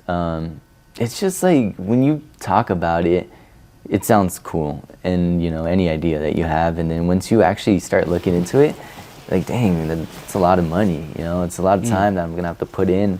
Am I really gonna commit to it, or is it gonna be something that I do for a week, 2 weeks, and then I kind of stop? So that holds me back a lot. But yeah, a podcast wouldn't be a bad idea to start. Or just a separate account, like just talking like in the camera, like if you're feeling like this, it could also mean this. Like you're not a therapist. Like I'm not a therapist. just disclaimer, I'm not a therapist. This is all personal stuff. And then eventually, you slowly build that, and then people just ask you questions like, "Hey, how do you go about it with that?" And then you tell them like, "I've never experienced that, so I can't tell you or advise you anything. Yeah. But I can only tell you from what I experienced." So you'll be limited on who you can reach out to, unless you go to school for it, or But yeah, I don't think that was the best idea. It's not bad, because one of the small business ideas I had like a while ago, I was going to school for psychology, and I was wanting to do something like that, but I didn't know if I was allowed to, because I don't know if you have to be licensed to charge for like a session like that. I think so, yeah. So I kind of just went away. Legally, I mean, you can collect cash and like, hey, this is what I do. Yeah. Consultations, I guess. You disguise it as like therapies, or their therapy sessions disguised as consultations of like, yeah, I'm just helping out him in his business. Yeah. Which you are, because like, yeah, I talked to Eli and he made me want to open my business now. I'm like, Yeah. You don't have to explain like, yeah, we were talking about some personal stuff, some trauma stuff. Yeah, that was an idea I had, but the legal side of it strayed me away. Yeah, it's usually like, it's a lot of money and time that you have to put into. So that takes you away from this and the EMT. Yeah. So eventually you'll feel, it's always hard to, predict or like, oh, that's my future and I want, because I would have never thought I would be right here, being able to use this building and talking to you. Like, what the fuck? I had connections like that, or not even a bragging way, but it's like more like, I'm grateful, like somebody reached out and said, hey, you can use that for whatever. It's like, thank you, I appreciate that. Yeah, for sure. And then you, hell yeah, like I'm down to do it. And it's like, okay, cool, like I'm new at this. So that's where it's like my questions aren't the most professional or proper stuff, but I'm not getting in my head about it like, oh fuck, like I can't. It's like, no, I fucking put it out still. And eventually, a couple episodes later, I'm gonna get better at it. But now I push it out, make content that's people to consume, and like it's all information that if they were to watch this, someone's gonna find it like, oh shoot, I'm in that situation. Like that's how you combat that, or that's how you fix this. Yeah. That's how you do that. Like I'm not alone. So we're both doing the same thing. It's just you're being more like mental awareness. Yeah. I'm more like whatever it is that you're fucking going through, like, whether it's struggling how to open a business or with clients, like that's how you fix that one way. There's many ways, and a lot of people I feel like think that there's only one way to go about certain things, or this is like the only answer. And I usually have to remind like, my answer is only one of many. So I'm only going off of like my experience. So just realize and know that like I'm only telling you from what I know. Yeah. Not like, oh, this is it, and I know what's best for you. Because a lot of people think like that, and it's like that's what starts to like build that ego and build like you know it all, and not want to take in anything else because you know it. And like, yeah, I think young people like myself, especially like 18, 17, coming straight out of high school, best thing to do that I can advise is to listen to those who are older than you. They have experiences, can say a lot. They can teach you a lot. That's what I learned. I sat down with a lot of people who, not like they're not decades older than me, but they have way more experiences than me, and that's like it's huge. That's the way to learn. So you're saying your experiences, and I appreciate it a lot. That gives me ideas, opens me up, and like gives me things that I didn't even know myself. So that's something that I feel like young people got to kind of learn. Just listen to to the not older people, because you're not old, but those people who have more experiences than you. Well, thank you. I appreciate that. And we'll go back to, if I can ask about like your next projects. Like, what are the next projects that you have? Do you have anything lined up that you could say on camera? If not, then you don't have to say anything. There is one that I'm hoping to do next year. Okay. I don't want to talk about it too much. Yeah, no Still in the worries. works, but just gonna keep pushing out content every week. How long does it take to get like to talk to the business owner and then setting the date and then start filming? And then what's the process on that? Like, and then video goes out. So or do they approve it? Or Like we'll talk approve. about the process. So Yeah, so the process, let's say I reach out to them Monday morning. They're usually pretty fast, get back to me, Monday morning. And then, yeah, we just kind of schedule maybe a week out. I know when I first started, people, I forgot what video it was. I think it was the one with Robert. People were like messaging me like crazy, business owners, and I was scheduled for like the month out. And I was like, whoa, this is way too Overwhelming? much. Yeah. Yeah. I was like, I need to calm down. I can't do everything, in a month. So I kind of just schedule a week out, maybe like even the day of. Sometimes I'll text a business owner like, hey, I'm free today. Would you want to do a video today? And that's happened before too. before you go, I would say always message the people who you don't get to. Hey, I'm sorry I couldn't get to you. I just been busy. Because Yeah. I wouldn't say ignore them, but if you don't message them back, then they're gonna feel like, they're gonna have their own misconception of you, like, oh, he thinks he's too good, F that. And then Yeah. that's gonna cause a ripple effect with other business owners. So as long as you have transparency, like, hey, I'm sorry I couldn't get to you this month because it's been overwhelming. Maybe I can get to you the following month, or can I come back to you? Most of the time, yeah, man, no problem. I'm always here. So I would recommend just always responding back to them. Yeah. Something instead of just they're always gonna be there. Not like a like an ego thing. Like they won't always want me. It's like just like, oh, the message is there. I haven't opened it, so they know like I haven't seen it physically. But Yeah. just still, like I would recommend just messaging them still. I want to talk about two things in relation to that. That kind of opened my mind up to some other things. Man, one of them was, I don't know if you have this issue on Instagram, but my DMs, I'm not saying I'm like big or anything, but sometimes they get so weird. I have messages disappear. Yep, And I'm same. like, yeah, and I hate it. And I don't know how to combat that. I started figuring out that like past 2 days because I was looking for you and I was like, didn't I just write to him? Yeah. And I'm like, I had to search you, and Yeah. it's kind of dumb. I think like they're prioritizing like who you're writing the most. Like here's their top thing. I think that's what it is. I haven't looked into it, but I'll look into that. Yeah, I've had that issue, so I know for sure there's some people or small business owners that I've, lost contact with because of that. And there's an experience that I wanted to mention, and I wanted to ask you, how would you go about it? There's a business owner, I won't say who, but they reached out to me a while ago. I was supposed to stop by. We had a set date. I messaged them that day of. I was like, hey, are we still good? Didn't get any response, and I'm like, all right, we'll just go with the day. Then let's say 2 weeks later, my voice cracked. 2 weeks later, they messaged me and they said, hey, I'm doing this drive. Can you come in and donate money for me? And I'm like, whoa, this took a really weird turn. Yep. How did we go from a mutual connection to me giving, not necessarily giving, and I don't know the business, I never met him, to you asking me to donate money, which I'm not opposed of, but when there's no connection or relationship, it's a little bit weird. So how would you go about that? Have you ever had that actually happen before? So when it comes to like me offering free stuff, like here's the drone shot, like I want to do that for you. Oh yeah, like let's do it. But you're gonna get some business owners, and not to talk bad at all whatsoever, but you'll get some business owners that see it like, am I gonna get the most out of that drone shot today if my store looks like this, or am I gonna get it the most when I have this big event coming up? So it's like, if I push this back, then when I ask him, hey, can you do that drone shot, it'll be closer to that date. So then I can also throw in like, hey, how about this date? Could you do like this day? And then it's like, for me, I'm like, well, I already offered it for you. So like, it's two different situations because they're offering money. But like from my personal going that, it's like I just still do it. Like that's fine. I'm not gonna mention well, it was only for this, because then it's like, I can't call them out because then they can easily just flip it on me. It's a lose-lose for me regardless. Yeah. So I just bite the bullet. Like I already know I'll do it, and then it's usually like, okay, I still pull through with my word.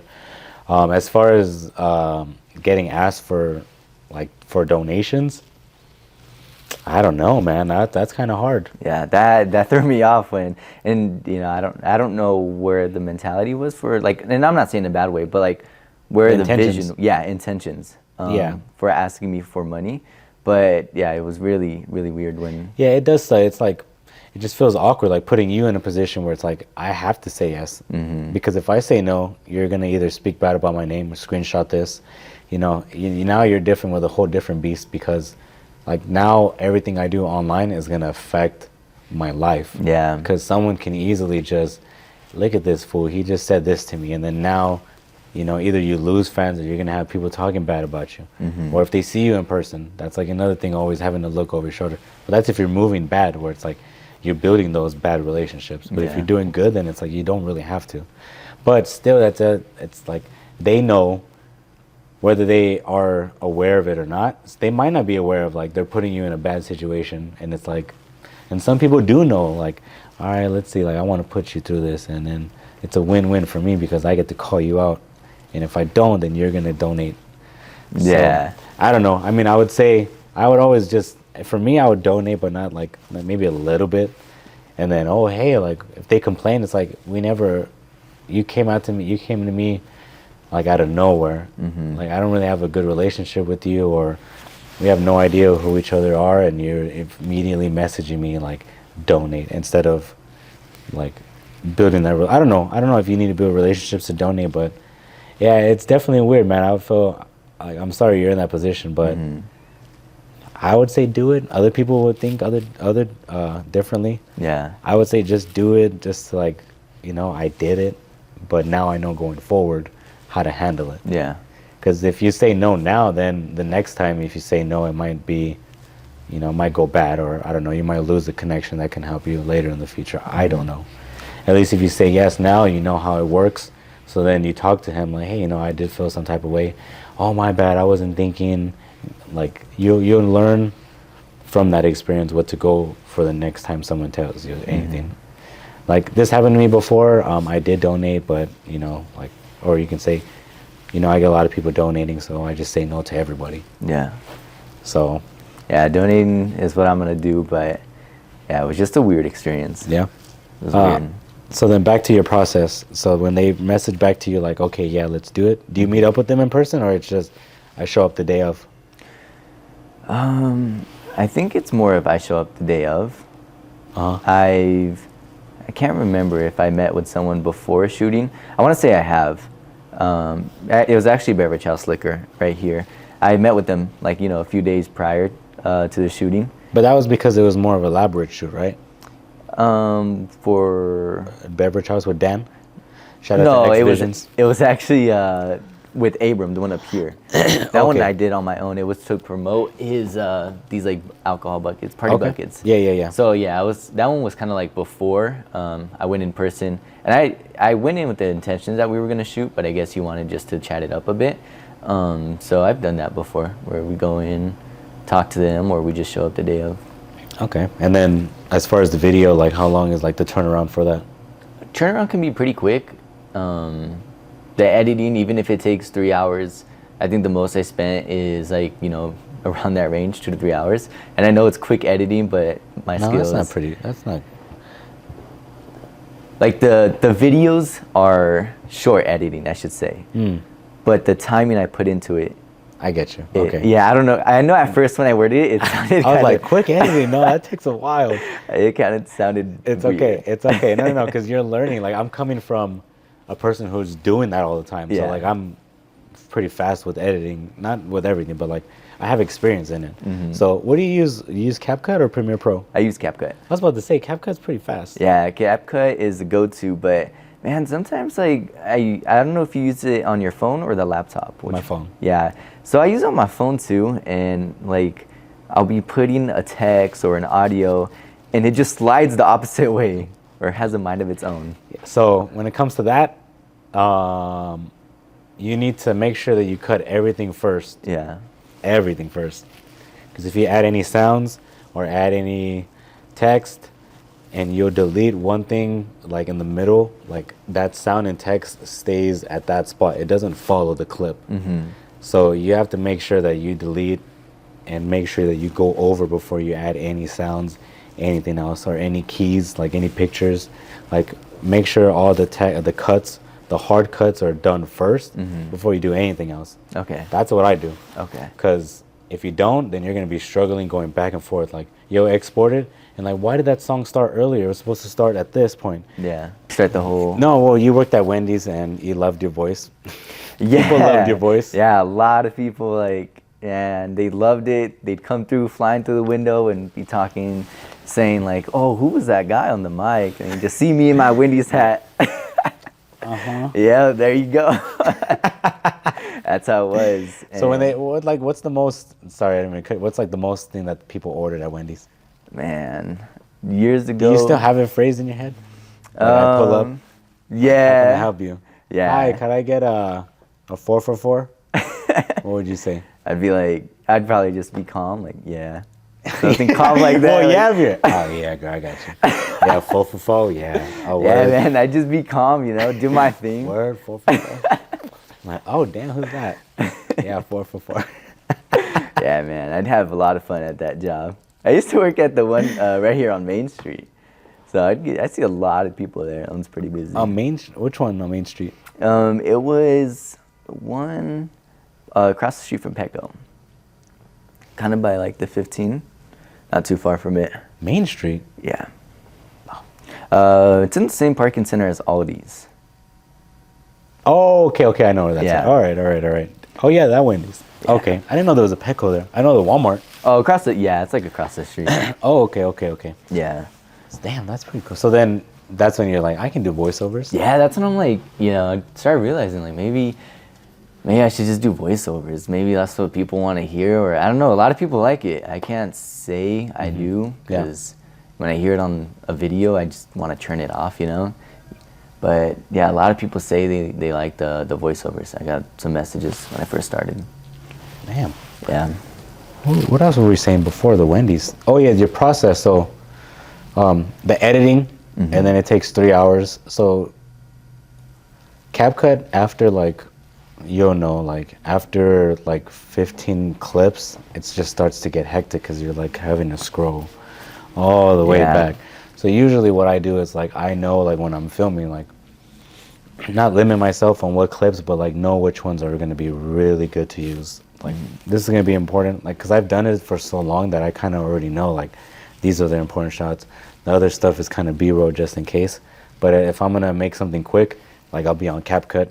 If it's going to be larger, 15 or more clips, then I'll either run it through Premiere Pro or to the desktop through CapCut.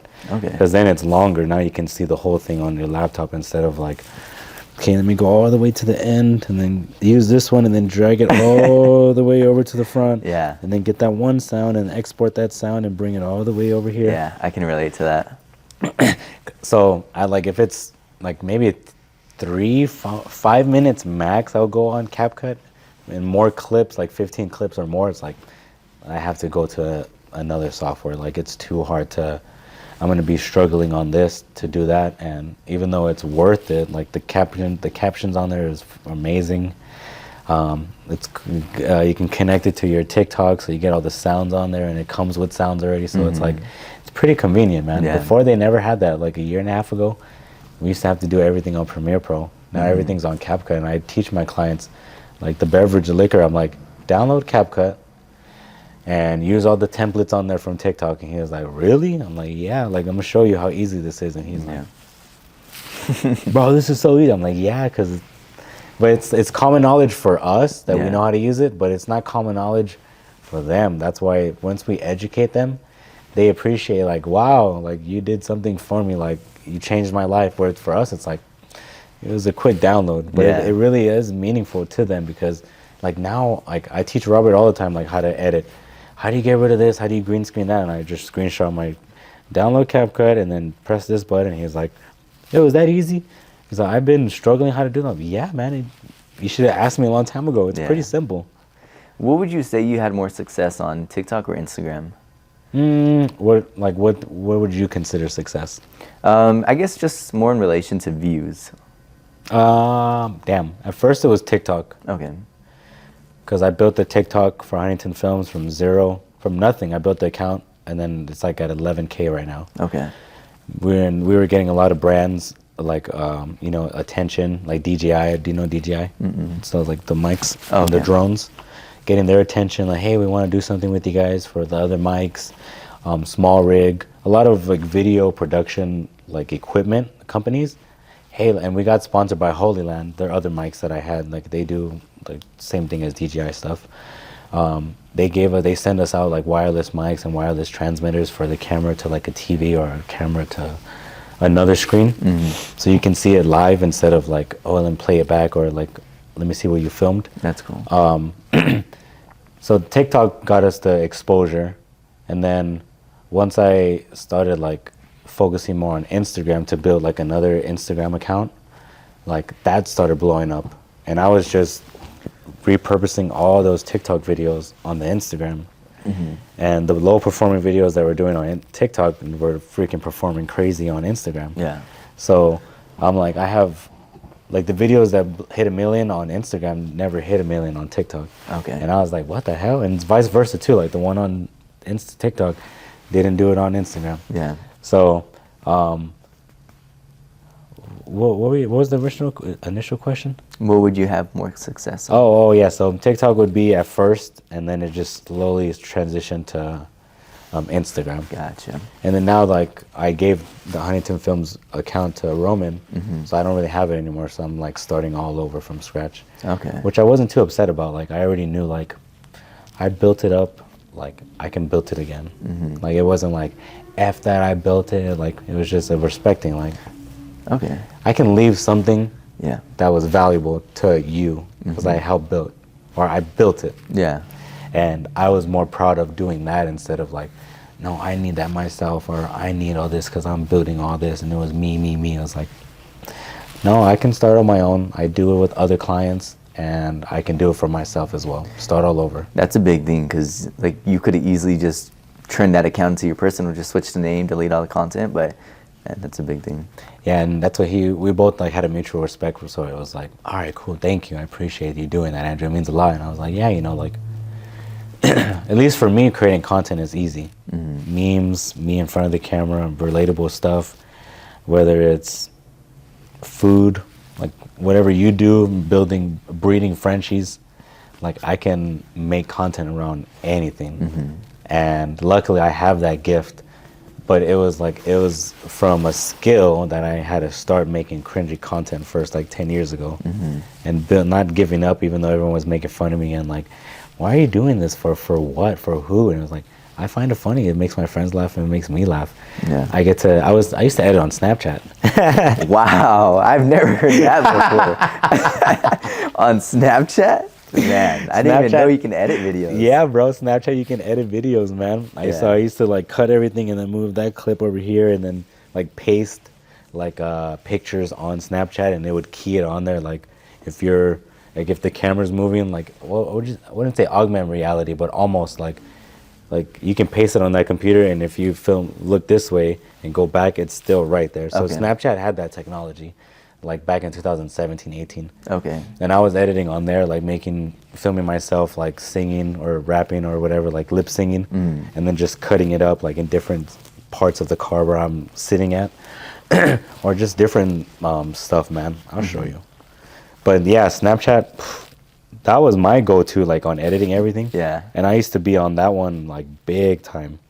Yeah, it's crazy. I didn't even know you can edit on Snap. Yeah, man. And I'm like, what the heck? Like, Was there like any other software out at that time, or was? I didn't know how to edit on Premiere Pro. Roman's the one who taught me at Premiere Pro like 2.5 years ago. Gotcha. But like as far as like, let me see, like an elaborate video, it was just all like, just dumb meme stuff. Like, I'll show you. Like fucking stupid. This what happen when I think about you. I get in my feelings, yeah. I start reminiscing. Like that's how I started off. Yeah. Like, and then what? Like, I was being more creative with like the face because they had filters on there. So just okay, let me mess with the filters. And I was a little bit conceited at that time with myself because I was younger. Like, oh, I'm single, you know, I do whatever. So that was another like way to get attention too. Like, I feel like I'm good looking. I can make people laugh. Yeah, Like, for sure. Let me take advantage of it. So I was able to make content, and then that's how I started from Snapchat, and learning how to edit, and then Premiere Pro, and then CapCut now. And CapCut's like my main source where I push everything through, and it's just so much easier. Nice. So yeah, CapCut. Stick with CapCut, bro. Yeah. And eventually you'll go Premiere Pro once you start getting a little bit more like elaborate. Like with Dan, I think he switched to DaVinci. When we were at his office, he was slowly switching to DaVinci, like another editing software, which is a little bit harder, but I think he learned it now. Yeah, I don't even think I've heard of DaVinci, or CapCut's just my go-to. I might stay with CapCut for a while. Yeah, just stick with that until you start getting a more elaborate, like Dan shoots. Then you're like, okay, I need to put this footage through a computer. Yeah. Because trying to edit it on your phone, like first off, how are you gonna get it?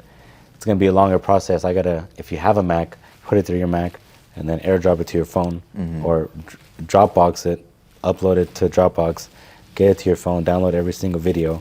It's like extra steps. Yeah. So much extra steps. It's like, that's why filming on the phone, or if I'm gonna film my phone, I'm doing it on my phone. If I'm gonna film on that, I'm gonna put it through Premiere Pro. Gotcha. Yeah. You'll eventually get down there once you start. That's if you want to do your own editing, because eventually you're like, do I have time to be editing my own stuff? You eventually pay for somebody, or someone else is going to want to help you go out of your way. Hey, can I help edit your videos? Yeah. And yeah, I would love to. You're not taking advantage of them. You might feel like it at first, but you're like, we're both learning, so why not give you a chance? I was open to actually, I know it's kind of different, but open to getting like a cameraman, a set cameraman, and paying them like per video. But that'd just be a little bit harder because, I don't make any income off the content I make now. But yeah, I mean, that's a good idea to pay for like an editor, things like that down the line. That might be something I'd do instead. Yeah, you have to figure out what your vision is. Do you want to have it overproduced, or do you want to have it looking like what it is now, like a raw feeling?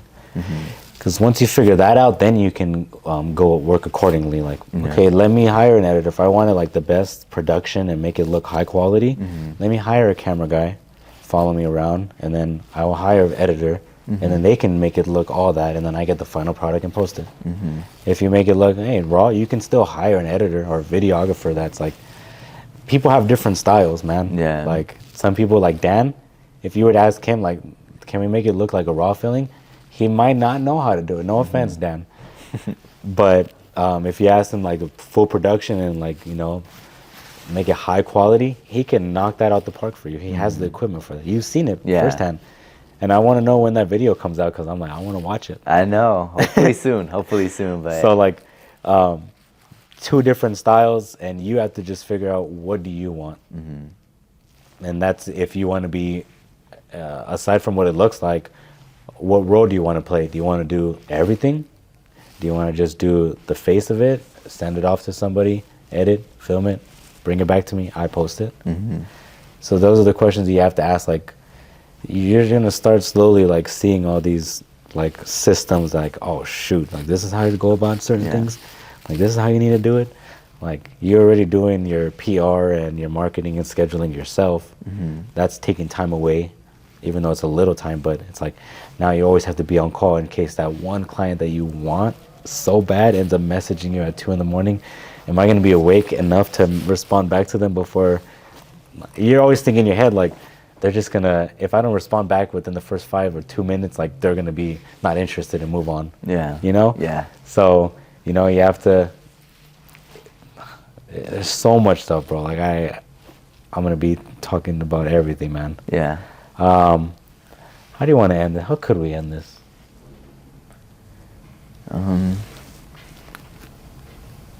It's mental awareness, man. Is there a number you can call? Like, do you know, or that's like not the best number? Off the top of my head, no. I'd say Google. Like, it's anything I think you mention in Google in terms of mental awareness, they'll give you the right number and stuff. Who do you like listening to, like as an artist? I'm huge on Lil TJ. Lil TJ. Huge on Lil TJ. I've been listening to that man since like his album dropped, and I'm gonna be called a fake fan because I don't know the name of the album. But yeah, I'm huge on Lil TJ. I could show I have all his songs downloaded on my Apple Music. I can prove it. Here's my replay. Here's my replay playlist. I Just came only TJ. driving in here listening to Lil TJ. Yeah, man, huge on Lil TJ. The reason why I asked is because like I listen to J. Cole a lot, and he's pretty big on like mental health as well. Like he always talks about like instead of like medicating, like smoking, and like I guess like abusing it, like meditate instead of medicate. Or here's a phone. Like we need a phone number to call people when people are not feeling healthy instead of a 911 number when people get shot or killed. So he's like he doesn't only speak about that, but like those are the stuff that stick out. Like shit, like he's pretty a conscious rapper where it's like we need to help this community out. Like people need help, and you know, like we're so busy glorifying like killing or rapping and this and that, like that lifestyle where it's like it's not really gonna help us, you know. Yeah. So that's the only reason why I asked. Like he's pretty big on like mental awareness. So is Logic, but I don't really care for Logic. Yeah, Logic kind of fell off after that one song. From what I kind of seen, he blew up huge with that, like I think it was like 1-800 song. Yeah, that suicide number. Yeah, after that it kind of. But Lil TJ, I kind of like listen to him because he relates to like the way I see his music is this like very young kid, very talented. Grew up in like not the best neighborhood, and now he's this like huge artist. You know, he made it out, taking care of his family. His songs aren't the most like non-violent songs. His songs aren't the most non-violent, but that's the way I see his music. You know, and being like such a small community up here, I feel like that's why I relate to it. It's like in a small community, not too many opportunities out here, but it's like what you make of it. You know, All about perspective, yeah. Yeah. Do you plan to make more videos about that? I seen you like asking about, hey, here's $1. I'll give you $1 if you say anything positive about Victorville. I want to do, so that was kind of like me incorporating giving back, but on a budget. Okay. Because, I don't have money to just give away. But I would love to do more videos like that. And if I can give away, a car, like, I would love to do that. But it just takes time to do something like that. Like a giveaway that I really want to do, and I'm like debating is, and it's kind of random, but like I want to give away a PS5, and the reason yours. No, that might be. Fuck yeah, bro! Like that's it right there. That's your answer. Like you need to get rid of your PS5 because you know it's unhealthy, and I want to give a PS5. It's like it's lined up. It doesn't need to be new. No one gives a fuck. Like oh, is it new? Like people would be grateful. Like regardless. Yeah. My girlfriend might kill me on that. Oh, she got it for you? It was a Christmas gift. Yeah. That's the only thing. It's like, damn. Yeah. But I know I wanted to do, next summer, I want to do where I get to choose a family, and family that really needs it, where I'm able to buy some school supplies for that family next summer. That's something that I want to do. And if there's another content creator or influencer that's looking to collab with me on something like that so we can make it even bigger, I want to do that. But hopefully next summer, that's the plan. Take care of this one kid, or if it's a family of 3, get them all some small things. And yeah, man, I would love to help out with that. Definitely. Yeah, but definitely you can still get someone else, but I would love to add on to the cause. We can plan That'd be pretty dope. Yeah, for sure. Yeah, and I can be the camera guy, or you'll have a camera guy that knows your style. Yeah. That I'll be like just right there, like, oh, I want to film too. Yeah, we can plan something out. That's the goal that I need to put together. Same, like I've always been wanting, like you said, like before I even got into social media, I remember creating an account on Instagram, like jobs for the high desert. And I would do my own research, like what jobs are hiring right now, and then like put them on a post, and then like post it, like Apple Valley Target's hiring for these locations, this place is hiring for this, like message them here. Yeah. Because I'm like, well, no one really wants to go and, was it Indeed? Not even Indeed at the time, or whatever job sites that, or go in person. So it's like, let me help out the people who are too scared to walk in person. Like, here's who's hiring right now, or here's like the people who don't have the knowledge of like easily research on the computer. Like it's right in front of your face in social media. Yeah. So I remember doing that for a little while, but I'm like, this is a whole job itself, like trying to always update and always like post. And it's like, at the time I was too young, like, oh man, I'm 20 right now, like I don't want to do all this stuff. Yeah. And that's what a lot of people tell me. Like, a lot of people tell me, live your life, go party, go, No, you know. And I'm like, no, I got, you know, different things that I want to do at this age. yeah, and this makes you happy, so it's like partying makes other people happy. This makes you happy, and it's effective, and you know it's better for you, definitely. What time do we have? Do you ever get compared to Rodeo? I don't.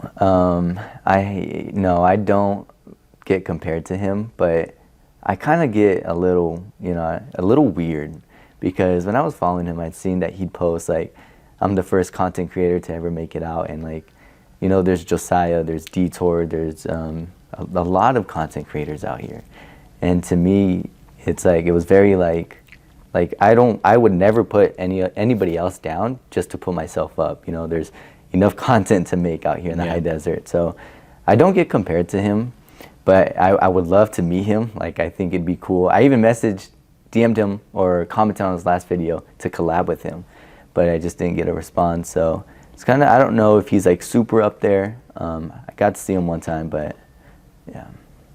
Sure.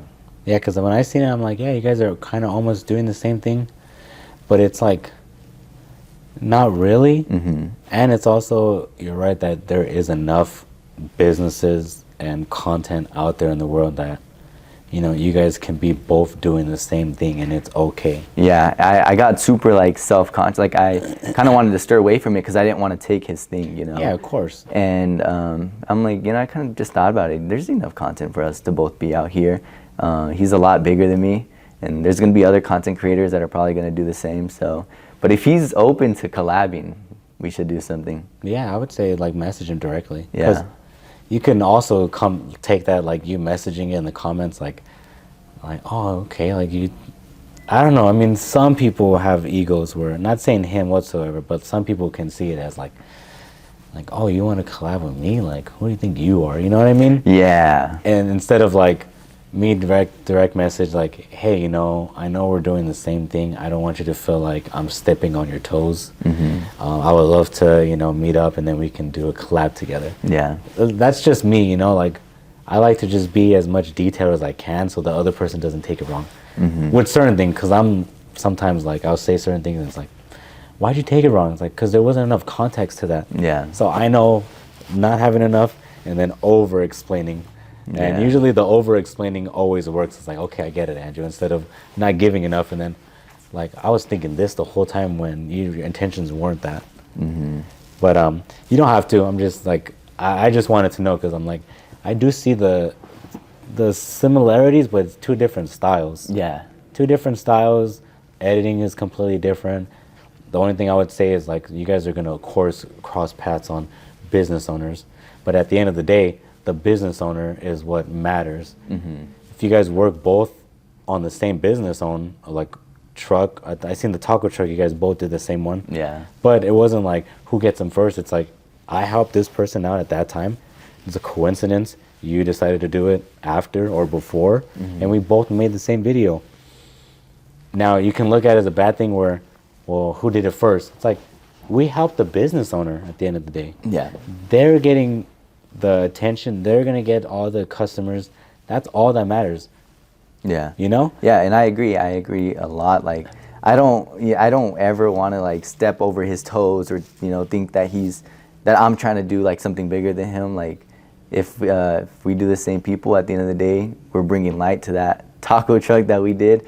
Shout out to 76th Street Tacos. Yeah, where is that, by the way? I want to try their burritos. It was, they're off of Apple Valley, or Bear Valley in Kiowa, in Apple Valley. When did they open? I believe, I don't want to say the wrong thing, but it's like Saturday and Friday nights, I believe. They're looking to open more days, so. Yeah, it's, right now it's the winter's, it's killing. Yeah. Really slow right now, so a lot of people are trying to figure out like, what do we do? Yeah, it's Like, tough. That's where the marketing comes. That's where your job comes in. It's It's like, hey, I have an influence and I would love to help you.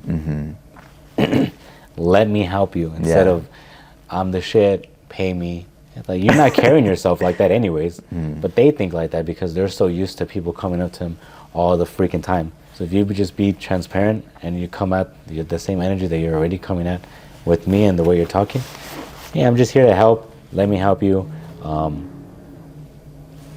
You know, we all win. Yeah. You get the clients. I have the community that's, you know, following me because they like who I am, not because I'm giving the best reviews or the crappiest reviews or you know, tailoring it to them. It's like they just like me for me and what I do in my life. So let me help you here. I like your food. Let's work together. Yeah. Hell yeah. No? Okay, that's completely fine. Don't take it personal. If when you get your first no, you're going to be like, I don't want to do this no more. Oh, Yeah. I suck.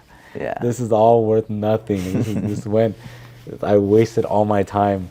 And you're going to hear another no, and then it's going to start feeling normal where it's like, all right, no problem. Yeah. Luckily for me, I used to work in the mall in Ontario Mills. I used to Okay. sell makeup. Okay. So I would get no's all fucking day. We Yeah. had $0 all day, not selling zero. I used to sell hair straighteners too, like zero, no. So like I built like a tolerance for people telling me no and like, ew, why would I do that? Yeah. Like, hell no, your shit is whack. I already heard it before, like, I'm whack, cool. Like, Yeah. it's not for you then. So once you get that, you're just like, okay. Yeah. It's nothing personal. It's just, they just don't need it at the time or they just don't see the value in it. I can't take it personal because that's what you believe. I want to ask you, you know, because we were on the topic of content creators, how do you feel about other, you know, other people making content in the high desert? You know, like Rodeo Bird, me. I don't think Josiah really makes content like that. No, he does. Like, hey, what do you feel about High Desert? Oh, you're right. You're I've right. seen him, yeah. So how do you feel about that? How I feel about seeing that content. At first, I always hated it. I always found it corny, which a lot of people like see it at first like, what the like leave people alone, bro. Like, Yeah. like going up to random people, bugging them, and like, oh, man, like that's just not my personal content that I enjoy doing. But it is effective and it works. So at the end of the day, like, is it helping the clients out? Then that's good. You helped Robert and it worked. So like now I know if I want to make content, like to think about putting you, like I thought about for Toyota. Okay. Like you do the same thing. Like now I know that you're effective. You're gonna network with yourself, and then like your work speaks for itself, and then we all win. Yeah. So as much as I want to hate, like, oh, that's old school or that's too young for my generation, like, what's the end goal? Is it working? Yes. So that's my job to help these clients. And if that works, then I'm going to use, like, not going to use anything, but I'm going to use that as an arsenal to help the clients more. If I have the connections that you don't have now, and same vice versa, like, or at least for me, like, I'm going to help you with that. Like, hey, you know, we both benefit at the end of the day. But seeing that at first was like, another one. I personally still don't watch like that kind of content to this day. I watch a little bit more yours because I'm like, okay, I have to prepare for you. Okay. I already seen like you making for Robert. They spoke good about you, so I'm like, okay, who is this kid about? I usually do my research, like, what are you doing? What kind of stuff are you posting? How is it edited? How many videos? How many types of taco videos or food videos or, you know, helping the homeless videos do you have? Or French bulldogs do you have? How many TikToks do you have? Yeah. Once on your link tree, is it if it's a link tree or not, or is it a landing page? You only have, like, not you only have, but you have Instagram, your threads, and your TikToks. It's like I do my auditing myself Okay. to know, like, how are you moving? Because then I can, you know, add that. If that works, then I can do that to myself, like, and then vice versa. Like, hey, this helps me. You should do it for your Instagram or TikTok too, because I noticed that you're not doing it yet. So it helps.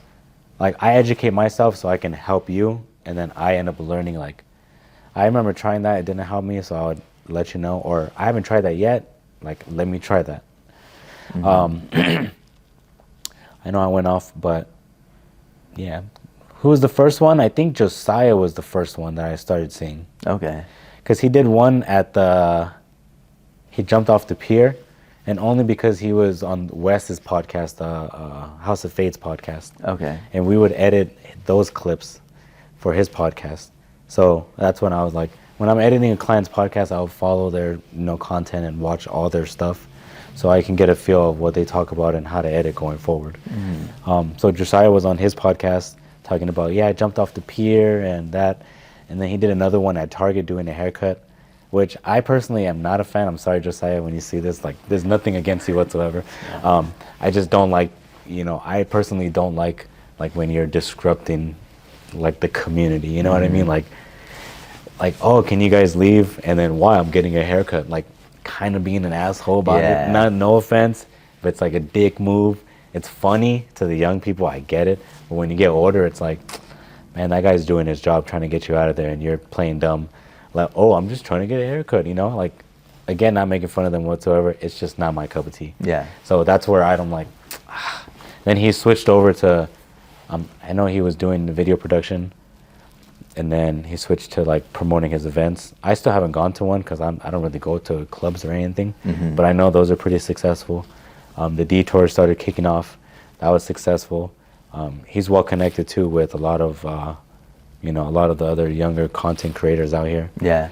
And I haven't really reached out. Like, you're the first person I reached out to myself. Like, hey, you know what? Let's do something together. For sure. Be on the podcast. Because before it was like, they're too young, no. And then it's just, I had to switch my mindset, like, they're the ones doing it right now. Yeah. Like, I'm doing whatever I can, but eventually people are going to learn how to do what I do. And then it's like, am I going to have to innovate again? Or like, can I start infusing you guys with what I do, and we all win, and the client wins at the end of the day. Because at the end of the day, it's also about networking. Yeah. And if you don't network, then you're screwed. Yeah. So you obviously know like the power of networking. Robert connect you with this person, that person. It's a chain reaction. It's going to continue to go. Yeah. You're going to get some people that are going to talk bad to clients, and it's going to affect another business owner. But whenever you meet that one person that was word of mouth, like, no, he's no good, and they meet you and they're like, oh man, that person was really tripping. They were really like talking bad about you, but you're not that person. So it's like, you're going to get that all the time, and you just have to know, like, you can only control what's in front of you. And same thing for me. Like, I don't know where I was going out with that, but yeah. I've been to one of Josiah's Detour events. It's crazy. I have a picture with him, and I went like as a fan of Detour, and like I DM'd him a while ago for his next event, and like it's just talking, like working together, and like to think like being in this position where I'm meeting, content creators out here in the high desert, and I'm going to events like I first started going as a fan, and it's just crazy to think like being in that position. Josiah's a really cool guy. You're right. He does connect with a lot of small content creators out here. Yeah, he's definitely like the person that, he's young. He's definitely the person that can, definitely like start the wave, which he's already doing, and he's going to continue to do it if he just like continues to focus on that. Sometimes when you're focused on a lot of other stuff, something always lacks. Yeah. So, just like know what's working and like, okay, this is working until it's not, and then like move on to the next thing, or be prepared to like, let's move on before it starts to get down. But definitely like he's bringing a lot of content creators like Chewy. I don't know if you know Chewy. Chewy's like a barber. He's another video production company, like Raw Productions. So they're connected, and it's all young people, bro. Like young people. Rodeo, they're all connected. They're all building a community, and like, I wouldn't say if you're not in it, but like if you are in it, there's benefits of like being around those type of people. You're gonna get inspired, you're gonna get ideas, you're gonna get networking opportunities, and that's something that's always like good to just have. Yeah, for sure. I've been out of it, that I've still been able to, do it without on my own. But like I know that's always been like a benefit to, connect with them.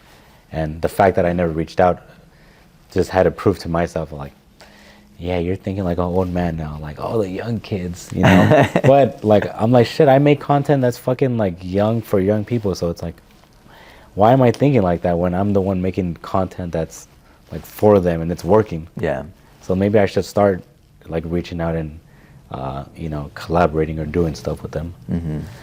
But definitely, when you told me about the Toyota, I was like, I didn't know about that today. I know that they had an announcement. Brian was telling me about like, oh yeah, we're gonna do something with Just. I'm like, that's pretty cool, man. Detour is gonna be something that's gonna be good, like bringing a car down there, a Toyota truck down there. So Yeah, I'm always following his page and seeing like some events that he has going on, and like, I wouldn't say a dream, but to work, you know, be a part of that, and hopefully, you know, we do collab. I think that'd be like one of my goals. hell yeah, man. All right, well, let's end it here, and then we can start our day. Sounds good. Thank you, bro. I appreciate you. Thank you for having And, me on. Yeah, man. Keep making your videos, bro. They're helping out business owners at the end of the day, whether people are talking crap about it or other people are assuming that you're copying them or whatever. It's like, at the end of the day, you know, it's helping the people that you're wanted to reach. And that's all that matters. That's what people will remember. Like, he actually helped me without expecting anything back, instead of, oh, he only wanted to help me because I was offering this. Yeah. You know? Yeah. So just keep it up, man. You got this. Sounds good.